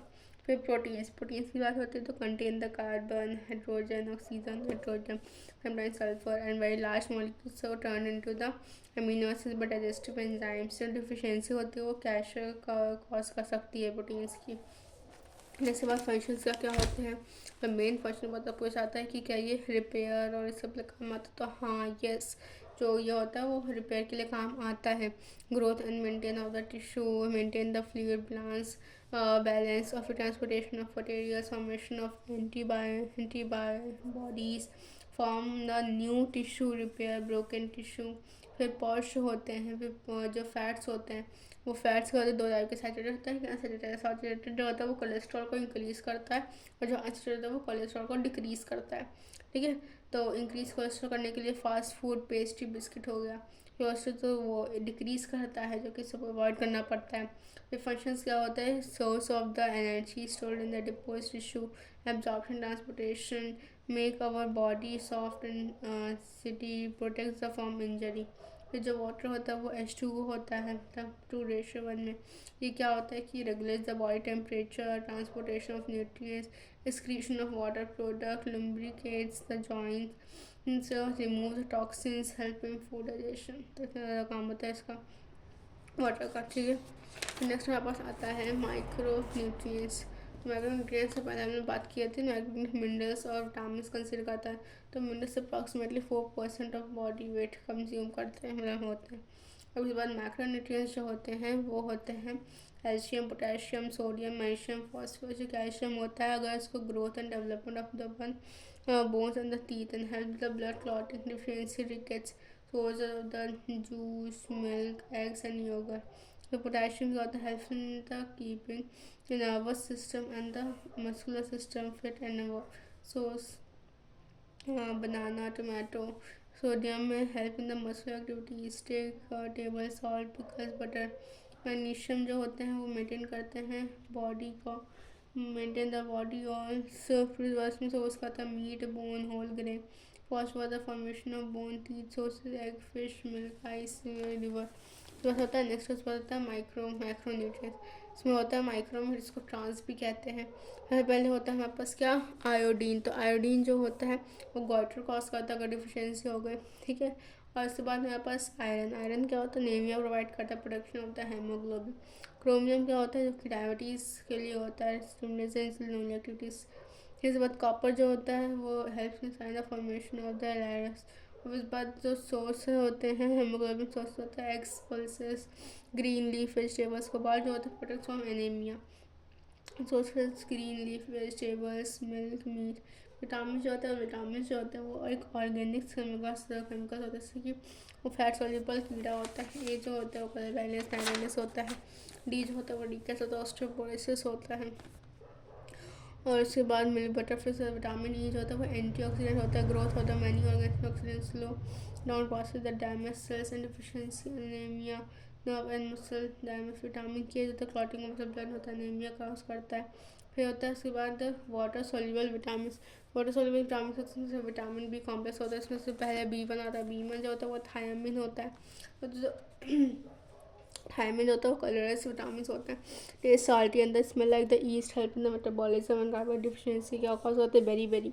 फिर B2 होता है, जो B2 होता है वो राइबोफ्लेविन होता है, इसकी डिफिशियंसी क्या कॉज करती है, डिक्रीज WBC। फिर नियासिन होता है वो पीलेग्रा। फिर उसके बाद vitamin B5, pantothenic acid, insomnia, depression सब हेल्प करता है। फिर विटामिन B6 होता है। फिर विटामिन B12 होता है, फिर colour is red, deficiency anaemia. फिर B9 फॉलिक एसिड होता है, लॉस ऑफ ल्यूकोसाइट्स। फिर vitamin B7 biotin deficiency. Vitamin C होता है स्कॉर्बिक एसिड के लिए, हीलिंग अराउंड होता है, डिफिशियंसी स्कर्वी कॉज करता है, मेन होता है जो सोचता है गुआवा होता है। फिर उसके बाद नेक्स्ट होता है न्यूट्रिटिव और नॉन न्यूट्रिटिव। न्यूट्रिटिव ऐसा होता है जो कि proteins, carbohydrates, fats, vitamin, minerals. Non nutritive होते हैं fibre, roughage, water, colour, compound, flavour, plant. Fibre roughage जो होते हैं वो नॉन न्यूट्रिटिव वैल्यू होते हैं, undigested part of the food, of the water and the improves the intestinal function. This are the appetite, soluble, insoluble, और जितने भी हमारे पास होते हैं वाटर होता है 90% ऑफ द वाटर में बॉडी की तरफ से बना होता है। Help in the transportation of nutrients, losses 2% of the body weight, as the water per day lubricant का काम करता है exit the urine faeces sweat water vapour फॉर्मूले का कलर कंपाउंड करते हैं। कलर कंपाउंड जो होते हैं वो made more appetizing attractive by the white reflection of the colours made possible the pigments. Animal product जो होते हैं स्प्राइट होते हैं, फ्रूट होते हैं red orange yellow green blue green.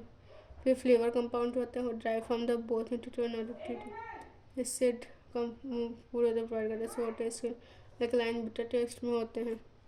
फिर नेक्स्ट यहाँ पर होता है वही प्लांट कंपाउंड जो होता है वो एक्चुअली जैसे कि ऐसा समाज होता है जो कि बेनिफिशियल नहीं होता हार्मफुल कर सकते हैं, जैसे कि अगर कैंसर कैफीन इंक्रीज था हार्ट सिक्रीशन ऑफ स्टमक जैसे एक्सेसिव यूरिनेशन इसके काम का होता है। BMI होता है body mass index wait upon height का स्क्वायर हाइट मीटर होना चाहिए sorry.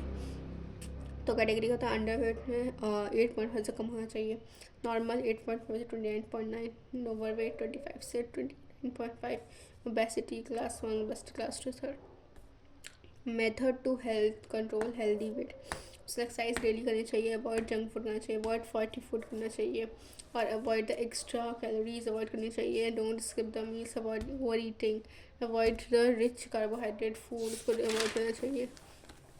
The pitfalls of dieting. Pitfalls of dieting क्या extreme reduction of the calories, skipping the meals, underestimating the calories, intake of the labeled food, फिर not exercising. तो ये pitfalls मतलब से खतरा क्या क्या हो सकता है, क्या होता है फूड इंटॉलरेंस। इंटॉलरेंस का कॉज क्या हो सकता है एब्सेंस ऑफ द मतलब पॉइजनिंग। तो absence of the activities of enzymes responsible for breaking food elements. फिर इसके बाद पॉइजनिंग इंटॉलरेंस तो it means the individual elements certain food not properly absorbed by our digestive system. Management का होता है change in the diet, guidance, therapy. Symptoms होता है nausea, stomach pain, diarrhea, headache, vomiting, heartburn. फिर next होता है food में मतलब कुछ ऐसे नॉन लॉजिकल थिंग्स या र्यूमर्स फैलाए गए जो। तो इसके लिए क्या होता है पहले कि पोटैटोज़ खाने से आप फैट हो जाओगे, या पोटैटोज़ जो होते हैं वो कार्बोहाइड्रेट्स मतलब इससे देते हैं फैट्स नहीं देते वो। और जो एग होते हैं वो इंक्रीज़ करता है कोलेस्ट्रॉल लेवल को, ऐसा भी नहीं होता है। Drinking while eating makes you fat, ऐसा भी नहीं होता है, आप बस चोक कर जाते हो इस वजह से। Starve yourself you want to lose weight, तो बिल्कुल गलत चीज़ होती है। Exercise make you eat more, ऐसा नहीं होता है कि एक्सरसाइज करने से आपको बहुत ज़्यादा खानी है, बट आपको जो एसेंशियल न्यूट्रिएंट्स और विटामिन की ज़रूरत है वो हमें कंज्यूम करना होगा डेली बेसिस में अगर हम एक्सेसिव एक्सरसाइज करते हैं तो। Importance of diet in sports. Diet का क्या इंपॉर्टेंस होता है, sufficient amount of energy provide करता है, maintain the appropriate body weight, reduces the potential for injuries, help in the recovery, provide the sufficient beneficial, improve hydration improve करता है, provide the proper nutrition for the repair of the tissues. इसके बाद होता है हमारे पास test and measurements of the sports. Test and measurements of the sports जो होता है next test and measurement sports में सबसे पहले टेस्ट की बात की जाए। टेस्ट एक फॉर्म ऑफ द क्वेश्चनिंग और मीजरिंग होता है जो कि असेस करता है रिटेंशन ऑफ द नॉलेज, कितना हम चीज़ को रिमेंबर कर पाते हैं, कैपेसिटी और ability of some endeavour. Measurement क्या होता है, measurement refers to the process of the administrating a test to obtain the qualitative data.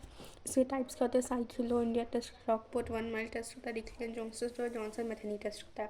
पहले बात करते हैं फिटनेस में साइकिलो इंडिया फिटनेस की। तो fitness defines the ability to perform the physical activity and the wide range of activities.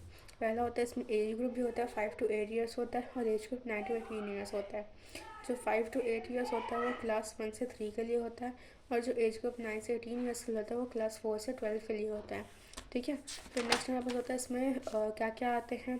तो जो 5 से 8 ईयर्स के लिए और 9 to 18 ईयर्स में, जो 5 to 8 ईयर्स में है उसमें क्या क्या आता है, BMI बॉडी मास इंडेक्स होता है जो कि होता है वेट अपॉन हाइट का square, height in metre weight in KG. Next इसके बाद फ्लेमिंगो टेस्ट बैलेंस टेस्ट होता है। जो फ्लेमिंगो टेस्ट है वो बेसिकली बैलेंस को चेक करता है जब हम एक पैर में खड़े होते हैं। फिर इसके बाद जो प्लेट टैपिंग टेस्ट होता है वो कोऑर्डिनेशन को चेक करता है, कितना हमारी स्पीड और कोऑर्डिनेशन कंडीशन मेंटेन कर पाते हैं। जैसे आ जाता है 9 to 18 ईयर्स में सबसे पहले बॉडी मास इंडेक्स जो कॉमन होता है, फिर उसके बाद आता है 50 मीटर रेस। 50 मीटर रेस होता है वो स्पीड एक्सीलरेशन को चेक करता है। फिर उसके बाद होता है 600 मीटर रन या कार्डियोवैस्कुलर फिटनेस को चेक करता है। Sit and reach test flexibility को टेस्ट करता है। फिर उसके बाद होता है एब्डोमिनल क्वेश्चन जिसको हम लोग पार्शियल कर्ल अप कहते हैं। जो पार्शियल कर्ल अप होता है वो हमारे स्ट्रेंथ और एंड्योरेंस को देखता है। फिर उसके बाद हमारे पास मसलर एंड्योरेंस के लिए पुशअप्स हो जाते हैं जो एंड्योरेंस को चेक करते हैं। जैसे बात आता है हमें फिंगरिंग वाला टेस्ट, तो हमें पास क्या करना चाहिए, procedure equipment purpose, procedure equipment purpose equipment procedure scoring.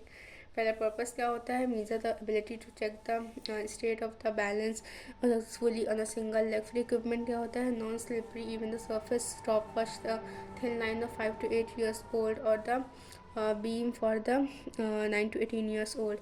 फिर प्रोसीजर क्या होता है, stand on line on a beam according to the age while balancing on the preferred leg and the free leg should be bend on the knee and the foot on the leg should be held close to the buttocks. मतलब अपने एक पैर को उठा रहा है, एक पैर को एकदम स्ट्रेट रखना। स्कोरिंग क्या होता है, कम से कम जो 60 सेकेंड में है उसके फॉल्स काउंट किए जाते हैं। अगर आपके फर्स्ट 30 सेकेंड्स में 15 से ज़्यादा फॉल होते हैं तो आपका टेस्ट टर्मिनेट कर दिया जाता है। तो आपको 1 मिनट के लिए खड़ा होना होता है ऐसे करके, और 30 सेकेंड्स के अंदर आपके पास अगर 15 से ज़्यादा फॉल हुए तो आपको टर्मिनेट किया जाएगा इस टेस्ट से। ठीक है, नेक्स्ट होता है प्लेट टैपिंग टेस्ट। जो प्लेट टैपिंग टेस्ट है बेसिकली बीच में स्क्वायर रखा होता है, दोनों साइड में 2 डिस्क रखी होती हैं।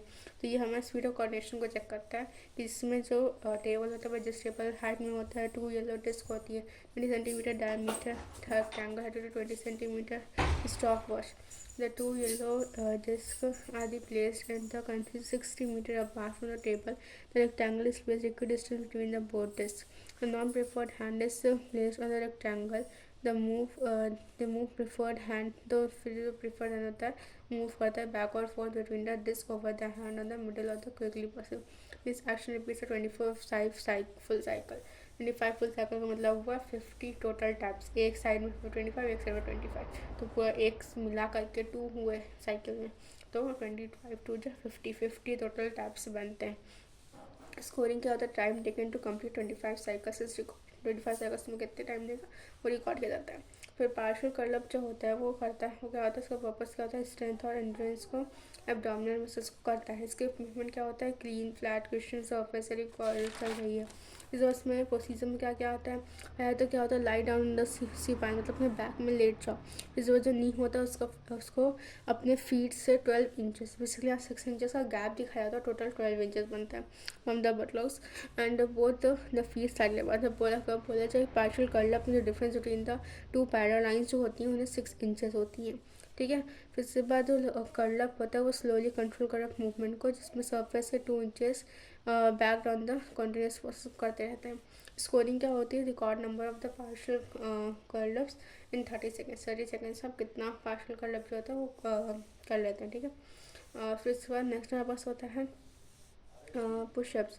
तो जो पुशअप्स होते हैं वो हमारा क्या होता है, वो अपर बॉडी स्ट्रेंथ को ये मेजर करता है। तो फिर उसके बाद जो इक्विपमेंट उसमें फ्लोर मैट चाहिए होता है, पेपर चाहिए होता है। इसमें पुशअप और बॉयज़ में, और पुशअप मॉडिफाइड पुशअप गर्ल्स होता है। तो वो जिसमें जो नीज होती हैं वो एक्चुअली में टच करती है और उसमें सीधे फुट में करता है, क्योंकि जो वुमेंस का क्योंकि चेस्ट होता है हैवियर होता है, इस वजह से उनका जो बैलेंस जो होता है वो बीच में नहीं आ पाता, अगर हम लोग नीज नहीं लेंगे तो। ठीक है, इसमें total number of pushups record किए जाते हैं, वो करेक्टली गिवन टाइम कहते करेक्ट कर पाते हैं। नेक्स्ट होता है 50 metre dash, 50 metre standing start. ठीक है, तो ये जो होता है वो बेसिकली क्या करता है, उसका पर्पस होता है स्पीड और एक्सेलरेशन को चेक करने। इसका इक्विपमेंट क्या होता है, एक मीजिंग टेप चाहिए होता है जिसमें से हम लोग स्टार्टिंग और एंड पॉइंट को बस दिखा देते हैं। नेक्स्ट प्रोसीजर क्या होता है, प्रोसीजर होता है test involves the running of the single maximum sprint over the 50 meter. The starter, the mount, are you ready and go, and then run at a time। फिर 2 रन करने लगते। Scoring क्या होता है, score recorded for near 10 second, 10 second में उसका score record किया जाता है। नेक्स्ट हमारे पास होता है 60 मीटर रन और वॉक। तो इसका पर्पस होता है कार्डियोवैस्कुलर एंड्योरेंस के लिए, और इक्विपमेंट का 60 मीटर 600 मीटर रनिंग एरिया के लिए हेल्प करता है। फिर पर्पस क्या पोजिशन क्या होता है, takes position standing and behind the starting line at signal of ready and go. Start करें 600 मीटर ट्रैक 3 राउंड के लिए, 400 मीटर ट्रैक 1.5 राउंड के लिए। ठीक है। फिर this time is recorded in the minute and seconds, मतलब 600 कवर करने के लिए 3 के लिए 3 2 600, फिर 1.5, फिर 4 600। फिर उसके बाद होता है पर्पस क्या होता है, इसका फ्लेक्सिबिलिटी से 10 डिशेस के लिए एक बॉक्स होता है कि पैर के पास रखा जाता है और फिर उससे टच कराना पड़ता है, ठीक है। तो sit down in the floor with the legs at the stretch in the state head and sole feet. Scoring का था, score is recorded nearest limiter the half inch based on the distance reach with the finger tips of the both hand. फिर cardiovascular जो होता है वो fitness जो होता है वो हार्वर्ड स्टेप टेस्ट होता है। हार्वर्ड टेस्ट बहुत इंपॉर्टेंट टॉपिक है जो कि हेल्प करता है एरोबिक फिटनेस को मेजर करने के लिए। इसमें इक्विपमेंट क्या होता है, एक जिम बेंच चाहिए होता है कि 20 इंच जो होती है वो मेन के लिए होती है, 16 इंच जो होती है वो वुमेन के लिए होती है, और एक स्टॉप वॉच चाहिए होता है और एक टेप चाहिए होता है। फिर इसमें प्रोसीजर क्या होता है कि जो एथलीट होता है वो स्टैंड करता है in front of the bench और द बॉक्स, और जो कमांड ऑफ गो में क्या होता है कि जो एथलीट होता है वो अप एंड डाउन होता है बेंच के। तो जो बेंच होती है वो बेसिकली उसमें हमें कितना 16 inches for women, 20 inches for man होता है, और 30 सेकेंड्स में, ठीक है, 30 स्टेप्स जो होते हैं वो उन्हें 1 मिनट में करना होता है, और ये 5 मिनट्स तक करना होता है। इसका मतलब 5 3 जब 150 स्टेप्स उन्हें करने होंगे। 30 steps in 1 minute, मतलब 30 steps per minute, and approximately you have to have a test for 10 minutes 5 minutes, while the total number of steps are 150, ठीक है। नेक्स्ट बात होता है कैलकुलेशन ऑफ फिटनेस। ये भी आ जाता है कभी कभी न्यूमेरिकल सॉल्व करने के लिए कि फिटनेस इंडेक्स निकालो। अगर लॉन्ग टर्म के लिए होता है 100/2 into test duration in seconds upon sum of the heart beat से दिया होगा, ये वैल्यू नहीं होंगे, बस इन्हें रखना होगा, निकाल लेना होगा, ठीक है। और कहीं पे अगर 1 to 1.5 के टाइम में दिया तो 5.5 रख देना। बाकी उसके बाद क्या होता है, फिर रॉकवर्थ मिलते हमारे सिलेबस में नहीं है। इसमें आता है BMR, बेसल मेटाबॉलिक में ऐसा मिनिमम अमाउंट ऑफ कैलोरीज जो कि एक लाइफ को जीने के सस्टेन करने के लिए सही होती है। और दूसरा resting metabolic rate, minimum calories a person Burns during rest. हम लोग जब रेस्ट भी कर रहे हैं तभी हमारी कैलोरीज बर्न हो रही होती हैं, उसके लिए भी हमें चाहिए होता है। फिर होता है जो उसके लिए, और फिर होता है रिकली एंड जोन्स टेस्ट, जो कि सीरियस रीजन टेस्ट होता है कि 2001 में बना था। फिर इसमें क्या होता है, पहला जो होता है वो होता है चेयर एंड स्टैंड टेस्ट। जो स्टैंड टेस्ट हमारे लोअर बॉडी स्ट्रेंथ को मेजर करता है।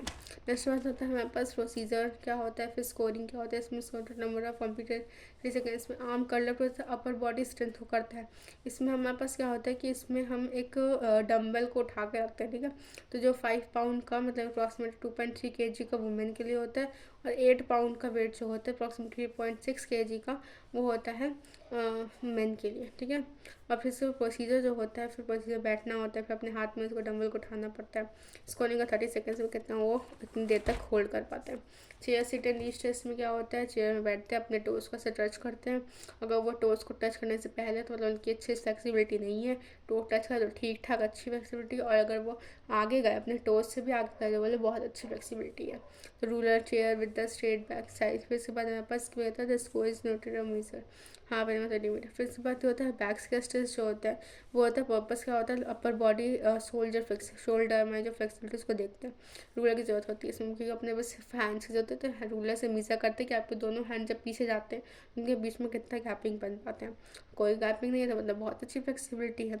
Now record the best score of the near to 1.5 centimetre. 8 foot up and go test, 6 foot and up agility और कोऑर्डिनेशन को चेक करता है, मतलब कितने ज़्यादा हम एक्टिव हाइपर एक्टिव रह पाते हैं। फिर इसका क्या होता है चेयर स्टैंड टेस्ट। फिर उसके बाद ये the best record 1/10 near second, तो 1/10 सेकेंड्स को मीजर करता है। 6 minute walk test. 6 minute walk test जो होता है वो बेसिकली हेल्प करता है कि फंक्शनल फिटनेस को डिसीजन के जो पर्पज़ होता है वो क्या करता है कि एरोबिक फिटनेस को मीजर करता है। 20x5 का यार्ड होता है अप्रॉक्सीमेटली, 50 का यार्ड हुआ, 20 20 40 10 50 का यार्ड हुआ, ठीक है। और फिर स्कोरिंग का total number of distance cover in 6 minute को मीजर करते हैं। फिर होता है Johnson Metheny test. Johnson Metheny से बनाया था, तो इससे 4 होते हैं, front roll, back roll, jumping half turn, jumping full turn. अगर आपने 5 टाइम्स एकदम परफेक्टली किया, 5 जंप सही किया तो आपको 10 पॉइंट्स मिलते हैं, और अगर आपने गलत किया तो 2 पॉइंट्स आपको डिडक्ट हो जाते हैं, ठीक है। फिर psychology and the injuries in sports की बात कर लेते हैं। तो साइकोलॉजी क्या कहती है कि study of the long and the short term effects of the training and body condition of the athletes. Psychological factors involving the components of the physical fitness are strength, speed, flexibility, endurance. ठीक है। फिर इसके बाद हमारे पास आता है पहला हमारा आता है स्ट्रेंथ। स्ट्रेंथ क्या होता है, वो basically size of muscles, muscle composition, body weight, intensity of the nerve impulse. उस पर साइज ऑफ मसल्स, अगर मसल्स की साइज़ बहुत ज़्यादा होगी, बहुत बड़ी होगी, जैसे कि हैवी ऐसे होंगे एकदम बहुत ज़्यादा बड़े होंगे, तो इस वजह से उनकी स्ट्रेंथ ज़्यादा हो जाएगी।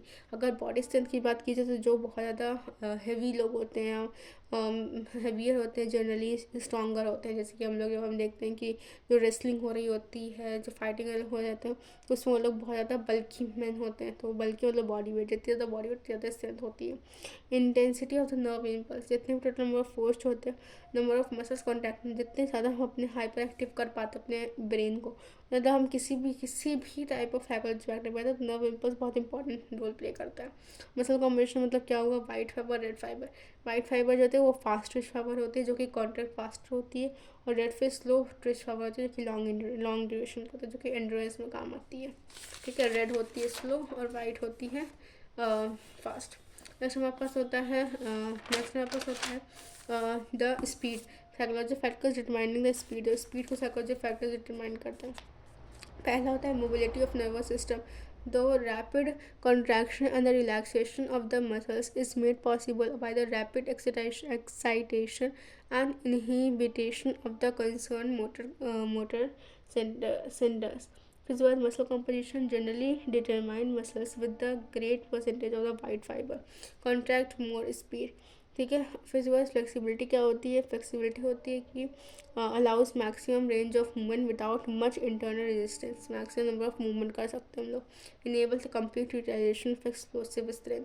स्ट्रेंथ के टाइप्स भी होते हैं, कभी आगे पढ़ेंगे कि स्ट्रेंथ के भी टाइप्स होते हैं और स्पीड के भी टाइप्स होते हैं। पहला एक्सप्लोसिव स्ट्रेंथ। एक्सप्लोसिव स्ट्रेंथ कहता है इनडिस्पेंसेबल, अनअवॉइडेबल कह सकते हो। तो depends on the muscles composition, muscle size, muscle strength of A high speed plus high strength होता है explosive strength. High speed strength होता है। Biomechanical reserves and the metabolism. Metabolism मतलब जितने भी स्पीड की बात की जाए तो हमारे पास कितने एनर्जी रिजर्व्स की बात की जाती है यहाँ पे। तो एटीपी जो होता है adenosine triphosphates energy supply also depend on the certain enzyme which increase the metabolism. The CP होता है क्रेटीन फॉस्फेट। टीपी और सीपी जो होता है स्टोर होते हैं हाई रेट में एनर्जी कंजम्पशन। माइटोकॉन्ड्रिया के बारे में लिख सकते हो, अगर आप साइंस, अगर आप बायो स्टूडेंट हो तो। फिर बाद नेक्स्ट हमारे पास होता है इस साइकोलॉजिकल फैक्टर्स और डिटरमाइन द एंड्योरेंस। एंड्योरेंस को करने के लिए मूवमेंट इकॉनमी की बात की जाती है, लैक्टिक एसिड टॉलरेंस की बात की जाती है, एरोबिक कैपेसिटी की बात की जाती है, मसल कॉम्पोजिशन की बात की जाती है। पहले मूवमेंट इकॉनमी जो होता है वो गुड टेक्निक होता है in the endurance sports can save the energy. For the economy in the movements good runners set the centre of gravity high so that the unnecessary movement is reduce. तो movement कितना move की बात की जाती है कि अगर हम लोग एंड्योरेंस मतलब जितनी देर तक उस चीज़ को विदाउट फटीग अवॉइड कर सके ना, जितनी देर तक काम कर सकते हैं विदाउट गेटिंग फटीग, तो एंड्योरेंस बहुत देर तक, तो उसके लिए हम लोग अनअवॉइडेबल मतलब जो फालतू की चीज़ है, फालतू को चलना, उसे अवॉइड करते हैं। Lactic acid tolerance, lactic acid हमारे क्रैम्प्स जो कॉज करता है उसे लैक्टिक एसिड कहते हैं, तो उसको टॉलरेंस करना significant factor remain the aerobic risk capacity. Important of activities which last of 40 seconds और मोर इम्प्रूव बाई ट्रेनिंग। और जैसे जैसे हम ट्रेनिंग करते हैं वैसे वैसे लैक्टिक एसिड भी होता है रिमूव होने लगता है, हमारे जॉइंट्स के बीच में क्रैम्प्स कॉज करता है, मसल्स में एक्चुअली में। और फिर एरोबिक कैपेसिटी मतलब O2 intake, O2 transport, O2 Uptake. तो इनटेक में क्या होता है कि अमाउंट ऑफ एनर्जी जो मतलब जो VO2 मैक्स होता है जो हम लोग इनहेल करते हैं, अमाउंट ऑफ इनटेक करते हैं। ठीक है।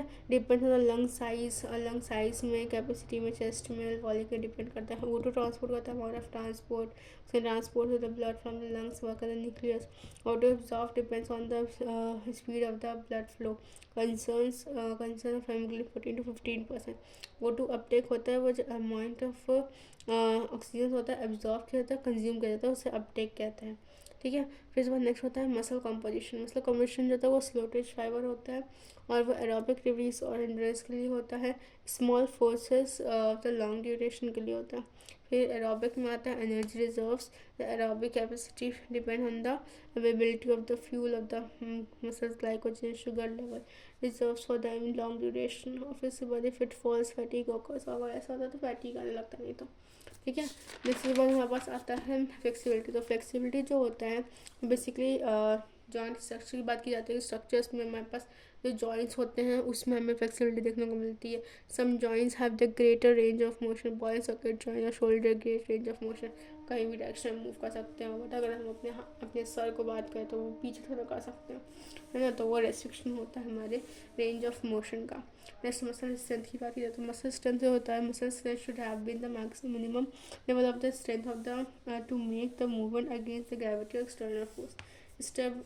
Stretchability of the muscles a factor in limiting the range of the movement for any movement muscle contract. Previous injury, कोई इंजरी पहले हुई हो तो वो भी हमारे जो रेंज ऑफ मूवमेंट उसको डिक्रीज कर देता है.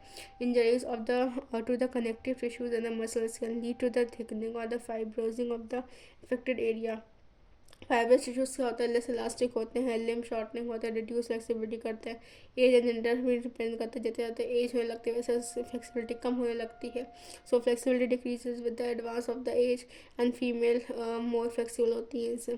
फिर effective of the exercises on the muscle system. तो क्या क्या इफेक्टिव होते हैं, चेंज इन शेप साइज में, लार्ज होता है, फॉर्मेशन ऑफ मोर कैपिलरीज होते हैं हमारे जो क्या कहते हैं ब्लड फ्लो होता है वो भी इंक्रीज होता है. Change in the connective tissues में increase the food storage, delay the fatigue. इस बात होता है इफेक्टिव कार्डियोवैस्कुलर स्पेक्ट्रम में क्या क्या होता है. साइज ऑफ हार्ट इंक्रीज होता है, ब्लड फ्लो अच्छा होता है, blood pressure, endurance, air capacity, O2 VO2 max. Ageing क्या होता है, एजिंग मतलब जैसे जैसे अपने एज का इनएविटेबल प्रोसेस को हम लोग अवॉइड नहीं कर सकते, हमें किसी न किसी टाइम तो बड़े होने होता है.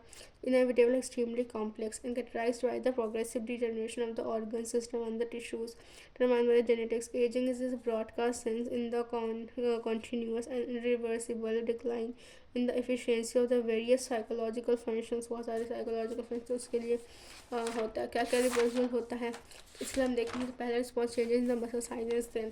मसल साइज और स्ट्रेंथ में देखने को मिलता है कि जो मसल साइज स्ट्रेंथ होते हैं वो डिक्लाइन होने लगते हैं, मतलब पतले होने लगते हैं, इससे वो होता है. तो decrease in the muscle mass, increase in the overall body. फिर change in the bone density. Fat bone density decrease होता है, बोन बिकम लेस डेंस और मोर पोरस बनती है. पोरस मतलब बहुत अच्छे से होने लगते हैं, ऑस्टियोपोरोसिस होने लगता है. चेंज द कार्डियोवैस्कुलर सिस्टम, हमारा जो हार्ट होती है वो भी अब उसका भी स्ट्रेंथ डिक्रीज होने लगता है. चेंज इन नर्वस सिस्टम में और फिर चेंज इन विजन, धुंधला दिखने लगता है, सुनाई कम देता है, हमें टेस्ट का पता नहीं लगता है. इसमें हमारे जो मतलब जो 5 हमारे सेंस ऑर्गन्स वो भी सब काम करना बंद करने लगते हैं. एंडोक्राइन चेंजेस होते हैं, हम लोग सेक्रेशन ढंग से फूड को डाइजेस्ट नहीं कर पाते हैं. मेन चीज़ें हो गई, सारे फूड का हम लोग टॉलरेट नहीं कर पाते, अब कुछ सिलेक्टिव फूड ही रह जाते हैं. नेक्स्ट हमें अपने स्पोर्ट्स इंजरीज. तो दो, एक होता है सॉफ्ट टिश्यू इंजरी, फिर हार्ड टिश्यू इंजरी जिसको हम बोन वाला कहते हैं. तीसरा होता है हमारे पास जो जॉइंट इंजरीज होती है. सॉफ्ट टिश्यू में कॉन्ट्यूशन क्या होता है, जैसे बॉक्सिंग और रेसलिंग कबड्डी करने में हम लोग हिट कर देते हैं, इक्विपमेंट की वजह से जब हिट लग जाए तो कॉन्ट्यूशन कहते हैं. नेक्स्ट हमारे पास होता है स्ट्रेन क्या होता है, जैसे किसी ने पुश कर लिया तो कुछ ट्विस्ट या पुल कर लिया तो जैसे स्ट्रेन हो जाता है. फिर स्प्रेन होता है अलाइनमेंट, जिसको हम लीगामेंट भी कहते हैं. लीगामेंट इंजरी होता है स्प्रेन. फिर इसको ट्रीट किया जाता है प्राइस से, protection, rest, ice application, compression, elevation. फिर इसके बाद एब्रेशन क्या होता है, मेजर इंजरी हो जाती है जब जैसे कि किसी गाड़ी से गिर गया तो किसी में तो हमारी जो स्किन होती है एकदम से ऊपर बॉडी की निकल जाती है और ब्लड निकलती है. लैक्रेशन का होता है कट लग जाता है, जब भी एकदम मतलब कोई एकदम क्लियर कट नहीं, बस कट ऐसे लग जाता है एकदम फ्लैश में, क्योंकि इंजरी होती है कि card separation connective tissue. Incision क्या होता है, इंसिजन होता है एक शार्प एकदम ब्लेड से कट लगाया गया हो, ठीक है, इंटेंशनली एकदम परफेक्टली लगाया गया. टेंस टू ब्लीड हैविली, बहुत हैविली ब्लीव करता है. जैसे कि फिर उसके बाद बोन इंजरीज फ्रैक्चर की बात की जाती है. तो फ्रैक्चर जो होता है वो बेसिकली होता है सिंपल फ्रैक्चर, जो होता है एकदम सिंपल जब बोन जाती है. जैसे कंपाउंड फ्रैक्चर होता है, कंपाउंड फ्रैक्चर के प्राइस में होता है. फिर ट्रांसफर फ्रैक्चर मतलब एकदम 90 डिग्री जो होता है उसके बेस में काट देना. ऑब्लिक फ्रैक्चर जो होता है वो एकदम 45 डिग्री में काट देना. कम्युनिकेटेड फ्रैक्चर होता है बोन के टुकड़े टुकड़े हो जाना. ग्रेस छोटे बच्चों में पाया जाता है जो कि सिर्फ बोन का आधा पार्ट टूटा है. इम्पैक्ट फ्रैक्चर बोन के ऊपर चढ़ जाती है, ठीक है, बोन के ऊपर चढ़ जाती है. जॉइंट इंजरीज में क्या होता है, जॉइंट इंजरीज में बस आता है dislocation of lower jaw, dislocation off shoulder joint, dislocation hip और रिस्ट, ठीक है. लोअर जॉ, फिर शोल्डर जॉइंट, हिप जॉइंट और रिस्ट, ठीक है. तो इसके में डिसलोकेशन होता है. फिर हमारा आता है बायोमैकेनिक्स एंड द स्पोर्ट्स. पहला होता है इसमें कुछ न्यूटन्स के लॉज होते हैं. पहला लॉ क्या कहता है, a body at rest will remain at rest and the body in motion remain motion unless external approach is obviously law of inertia कहते हैं. Law of acceleration and momentum, the change in acceleration of objects proportional to the force object producing and the inverse proportional to the mass. उसके होता है physical to ma is equals to by m. फिर third होता है जो for every action reaction there will be opposite reaction. उसका third कहते हैं. फिर टाइप्स ऑफ लेवर्स. लेवर जो होते हैं बेसिकली बॉडी फॉर्म होते हैं बोन से joints and muscle. Rigid structure bone होते हैं. फोर्स एक्टिंग मसल्स होते हैं. टर्निंग फॉर्म में जो एंगुलर मोशन. फुलक्रम जॉइंट्स में. रोडिंग सिस्टम्स में. टाइप्स ऑफ लेवर्स की बात करते हैं. पहले हमारे पास फर्स्ट क्लास लेवल में सबसे पहले फुलक्रम बीच में होता है.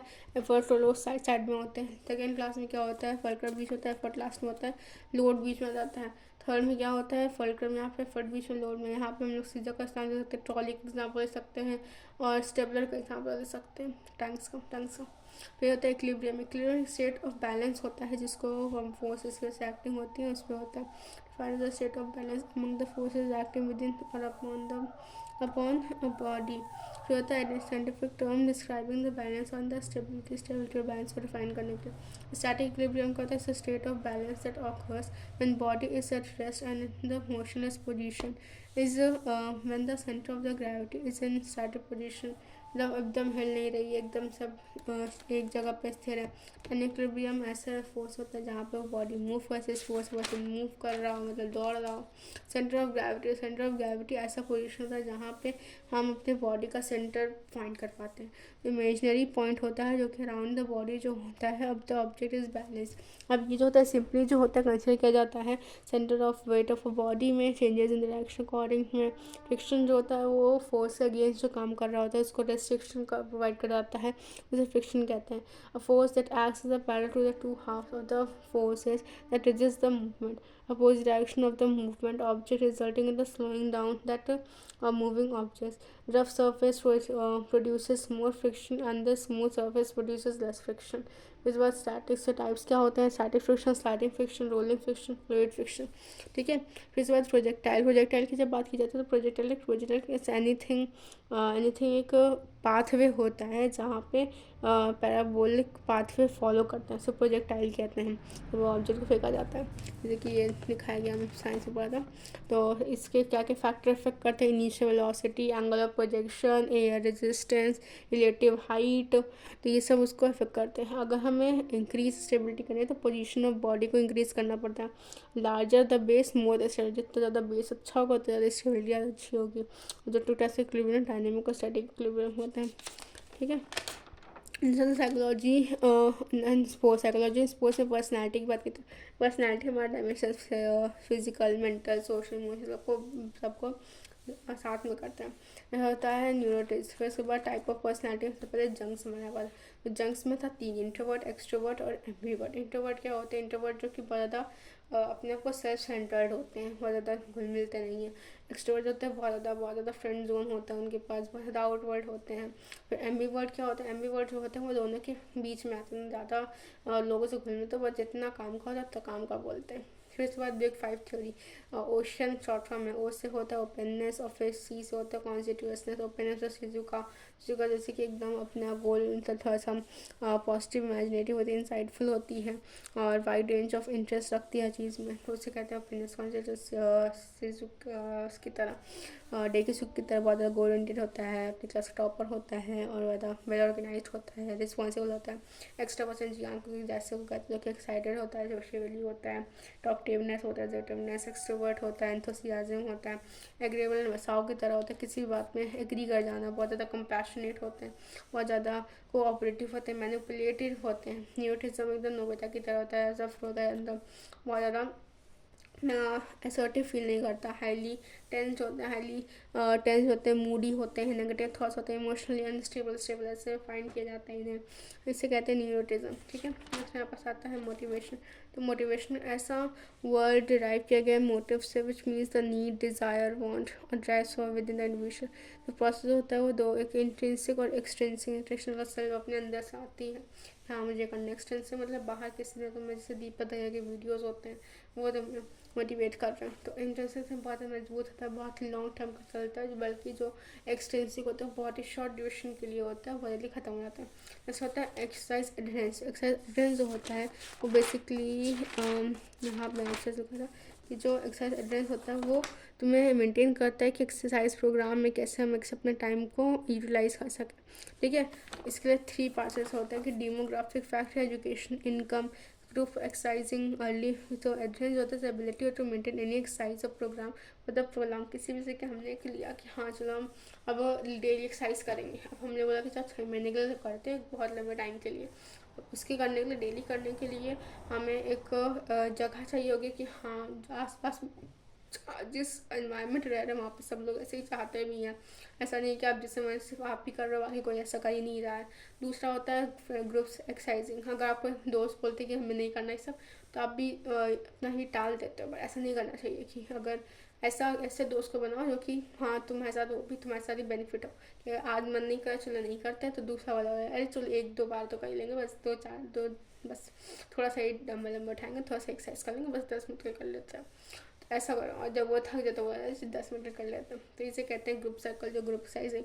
अर्ली पार्टिसिपेशन, जैसे आपके पेरेंट्स बहुत कंसर्न होते हैं बचपन से, तो आप बचपन से आपको सीखते हैं, तो बचपन से आपको इन सब चीज़ों के बारे में एंथुसियास्टिक हैं, आप उसके बारे में हैबिचुअल हो गए हैं। तो आप अपना ना चाहो तो आपको लगता है कुछ ना कुछ मिसिंग हो रहा है, ऐसे आपके हैबिट में बन चुका है वो, उसे कहते हैं अर्ली पार्टिसिपेशन। तो किसी भी एड्रेस मतलब हुआ voluntary, self regulated and largely followed if someone is passionate about his और हर हेल्थ बेनिफिट्स।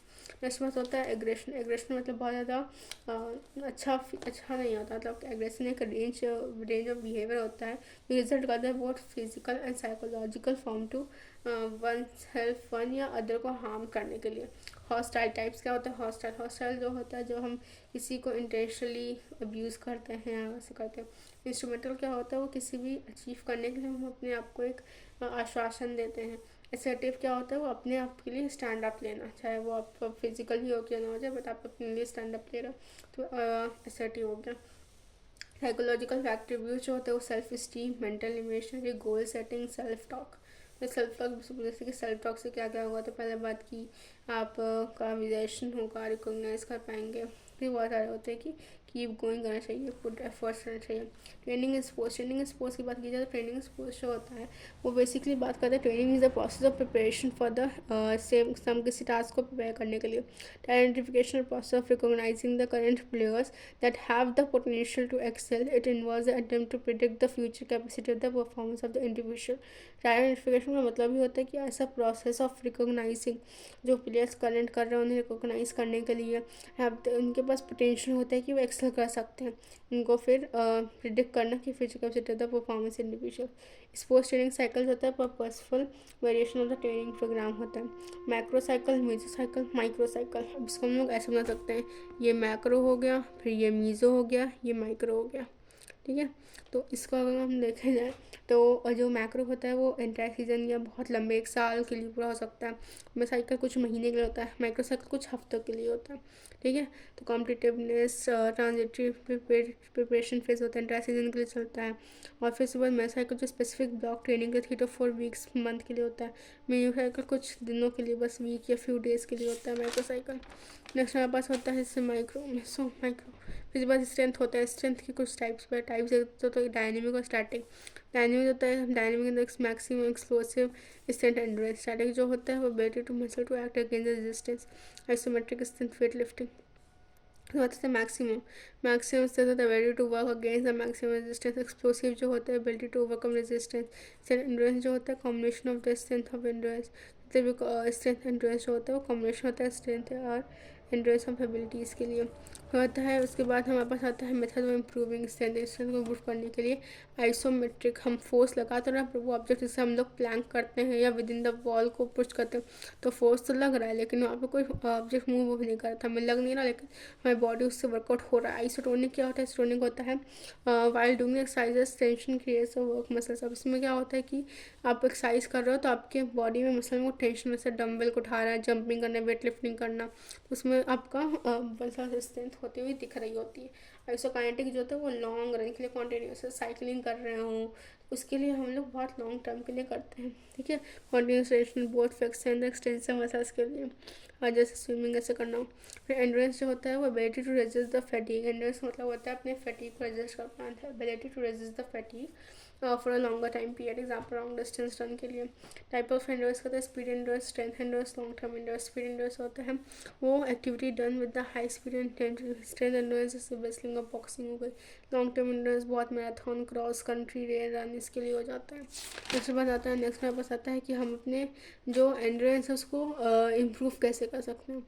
तो इम्प्रूव करने से पहले कॉन्टीन्यूस ट्रेनिंग मेथड होता है। कॉन्टीन्यूस ट्रेनिंग मेथड में कि आप कॉन्टीन्यूसली अपने आप को ट्रेन करो, धीरे धीरे करके। पहले आप छोटी ट्रेन कर, अब 100 मीटर का 1 महीने करो, फिर उसके बाद 200 पहुँच गए दूसरे महीने में, फिर तीसरे महीने में 300 पहुँच गए। इससे कहते हैं continuous training method long distance के लिए। फिर होता है फास्ट ट्रेनिंग मेथड जो होता है मिडिल डिस्टेंस के लिए वेरिएबल होता है, combination of fast and slow pace continuation method होता है।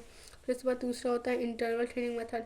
आप कर रहे हो फिर थोड़ा ब्रेक ले रहे हो, वर्कआउट रेस्ट फिर वर्कआउट फिर रेस्ट, तो आप ऐसे करके कर रहे हैं। फिर फार्टलेग ट्रेनिंग मेथड बहुत इंपॉर्टेंट है। फार्टलेग ट्रेनिंग मेथड को 1930 में कॉस्टा होम्स ने दिया था। फार्टलेग जो है वो स्वेडिश वर्ड है जिसका लिटरल मीनिंग होता है स्पीड प्ले, ठीक है। और उसके बाद फार्टलेग ट्रेनिंग मेथड क्या होता है कि आपको एक जंगल में छोड़ जाता है, स्टार्टिंग और एंड पॉइंट डिसाइड किया जाता है, बहुत सारे आप हर्डल्स के होकर के जाते हो। The only thing to keep in mind that he और she needs to reach the finishing point desire time के अंदर से करना पड़ता है। इसके एडवांटेज का क्या होता है, पहले एडवांटेज होता है कि एरोबिक तो बहुत सारी एक्टिविटीज़ होती हैं, क्लाइंबिंग हो गई, रॉक क्लाइंबिंग हो गई, और फिर इसके भी बहुत सारे जितने भी मतलब ना तो डिफरेंट खतरों से खेल के आना पड़ता है। तो डेवलप करता है कि क्रिएटिविटी को, नए नए क्रिएटिव आइडियाज़ देने को हेल्प करता है, और एडवेंचर नेचुरल मोटिवेशन देता है। No boredom, art of self learning self learning experience करना हेल्प करता है। कहते हैं स्पीड जो होता है उसके टाइप्स क्या होते हैं। स्पीड जो होती है वो बेसिकली बताता है कि कितनी एबिलिटी होती है परफॉर्म मूवमेंट को करने के लिए। अब ये नहीं कोई फिजिकल डिस्टेंस अपॉन टाइम, ये होती है साइंस की डिफिनेशन फिजिक्स की, बट यहाँ पर फिजिकल की बात करें। इसमें ability to perform the movement at a faster rate, एक फास्टर रेट में किसी मूवमेंट को कितनी जल्दी आप कर पाते हैं, ठीक है। Capacity of moving body with great possible velocity. Type of speed, reaction time, acceleration ability, speed of movement, locomotor ability, speed endurance.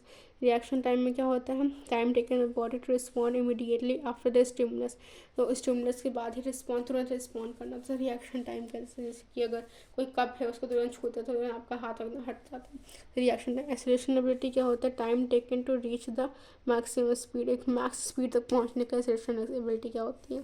फिर स्पीड मूवमेंट क्या होता है, मूवमेंट होता है time taken to complete the action, कितना time चाहिए होता है किसी भी एक्शन कंप्लीट करने के, टास्क कंप्लीट करने को। लोकोमोटिव एबिलिटी क्या होती है, ability to maintain the maximum speed for maximum distance, बहुत मैक्सिमम डिस्टेंस और मैक्सिमम स्पीड मेंटेन करना।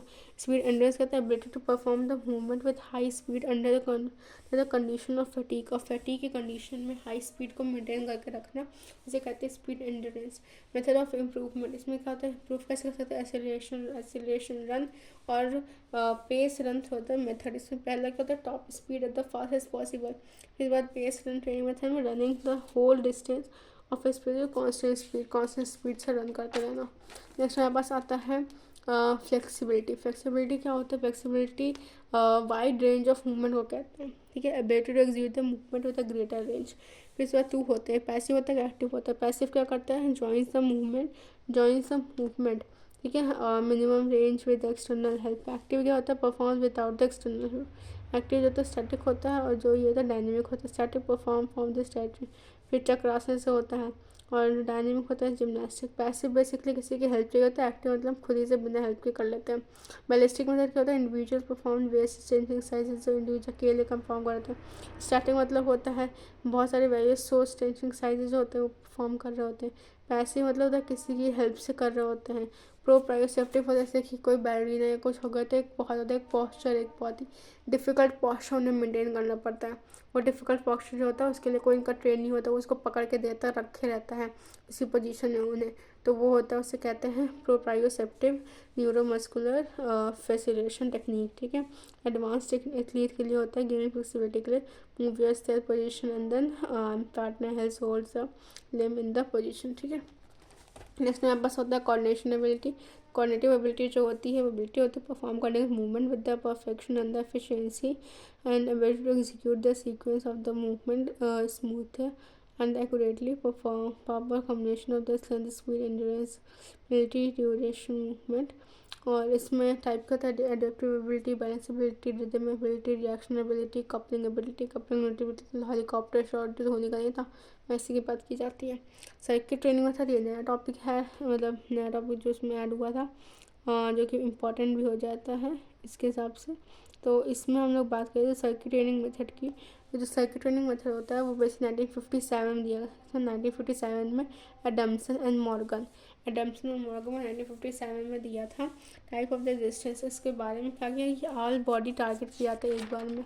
इसे बेसिकली लिखेंगे क्या कि दो सर्किट ट्रेनिंग मेथड होता है। एक ऐसा ट्रेनिंग मेथड है जिसमें exercises of various kinds of perform with और without the apparatus with the given dosage. एक पता होता है कि हमें इतना इनका एक्सरसाइज कराना ही कराना है, वो डिफरेंट वेज में एक साथ कहते हैं कि आप बोर्डम भी ना हो और साथ साथ में अपनी एक्सरसाइज भी हो जाए। तो पहले हमारे पास क्या होता है, बेनिफिट्स के सिंपल एंगेजिंग होती है, ओनली टेकन ब्रीफ टाइम में पैटर्न हो।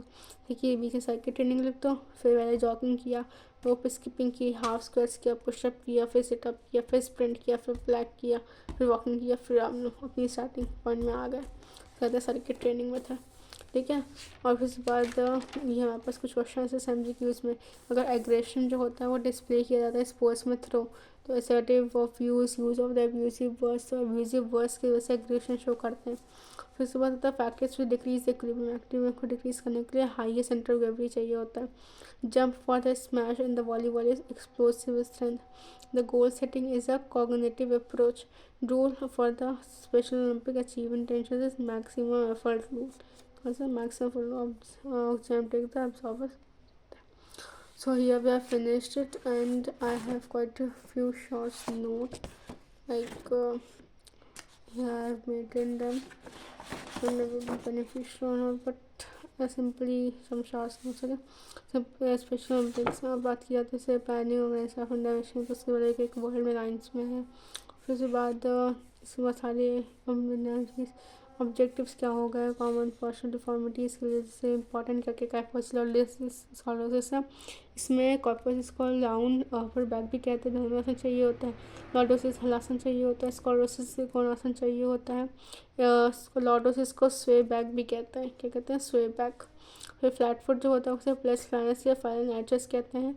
वज्र आसन चाहिए होता है। नौकनी जेनु वेलगम कहते हैं। हॉर्स राइडिंग चाहिए होती है। फिर बोलेक्स जो होते हैं पद्मासन का पर बोलेक्स होते हैं, जेनु वेरम होता है। गरुणासन अर्ध चक्रासन, राउंड शोल्डर्स होता है, चक्रासन धनुरासन के लिए। फीमेल एथिटाइड्स होता है osteoporosis amenorrhea eating disorder. Osteoporosis skeletal disorder को कहते हैं। Amenorrhea hormonal imbalance disorder, anorexia nervosa, bulimia nervosa. टाइट का मतलब होता है सीरियस डिसऑर्डर। इसके बाद हमारे पास ये जनरल ऑफिस को क्वेश्चन है, इसका फॉर्म का 1968 चिकागो यूएसए। हेडक्वार्टर कहाँ पे, वाशिंगटन डीसी में है। गवर्निंग बॉडी क्या क्या है, पैरालंपिक्स कमिटीज़ हैं, चिकागो यूएसए में है। फिर इसको ऐसे बना सकते हैं पैरालंपिक्स, फिर पैरालंपिक्स ले ऐसे बना सकते हैं। बॉन जर्मनी में हुआ था। डेफ ओलंपिक्स में silent game, world game for the deaf. फिर से बाद 2001 में इसको बेसिकली दिया। फिर से बाद ये वाला हो गया। फिर से बाद हमारे पास कुछ आते हैं डिवीजन कैसे करते हैं हम लोग स्पोर्ट्स में, न्यूट्रिटिव नॉन न्यूट्रिटिव हम लोग ऐसे कर देते हैं। फिर साई खेलो इंडिया टेस्ट जो होता है यहाँ से बात करते हैं। डिवीजन पैरालंपिक्स ओलंपिक्स में based on the different types of disabilities, first हम लोग मेडिकल करते हैं, फिर पेंशन शुरू करते हैं, फिर उनको ट्रेनिंग और कॉम्पिटिटिवनेस चेक करते हैं। इसके बाद डिविजनिंग हम लोग देखते हैं, तो एज ग्रुप के हिसाब से, जेंडर के हिसाब से, एबिलिटी के हिसाब से। फिर इंक्लूशन नीडेड होता है। इंक्लूशन मतलब ऐसे जब हम लोग साथ में बैठ के कॉमन उनको दोनों को साथ में करा रहे होते हैं, तो कॉमन बच्चे हैं और जो स्पेशली काइंड स्टडीज़ इंक्लूशन की बात की जा रही है यहाँ पे। फिर ये न्यूट्रिएंट्स की बात की जा रही है यहाँ पे। यहाँ जितने भी कैल्शियम फॉस्फोरस ट्रांस माइक्रो कहते थे, गोइटर, नीमिया, डायबिटीज़, क्रेसीफॉल, anaemia, retinol, ascorbic acid, scurvy, cyanocobalamin, फिर उसके बाद biotin, pyridoxine, pantothenic acid, niacin, pellagra, thiamine, beriberi. Next उसके बाद हमारे पास प्रोटीन, नॉन प्रोटीन न्यूट्रिएंट क्या होता है। साइकिलो इंडेटेस की बात करती है, जॉनसन मैथनीटेस की बात की जाती है। और ये फिटनेस इंडेक्स स्कोर के लिए फॉर्मूलाज होते हैं। रिक्सी जोन्स टेस्ट के लिए सारे हमारे पास लिखे हुए। I hope this video is helpful for you. Keep going, keep learning. Thank you.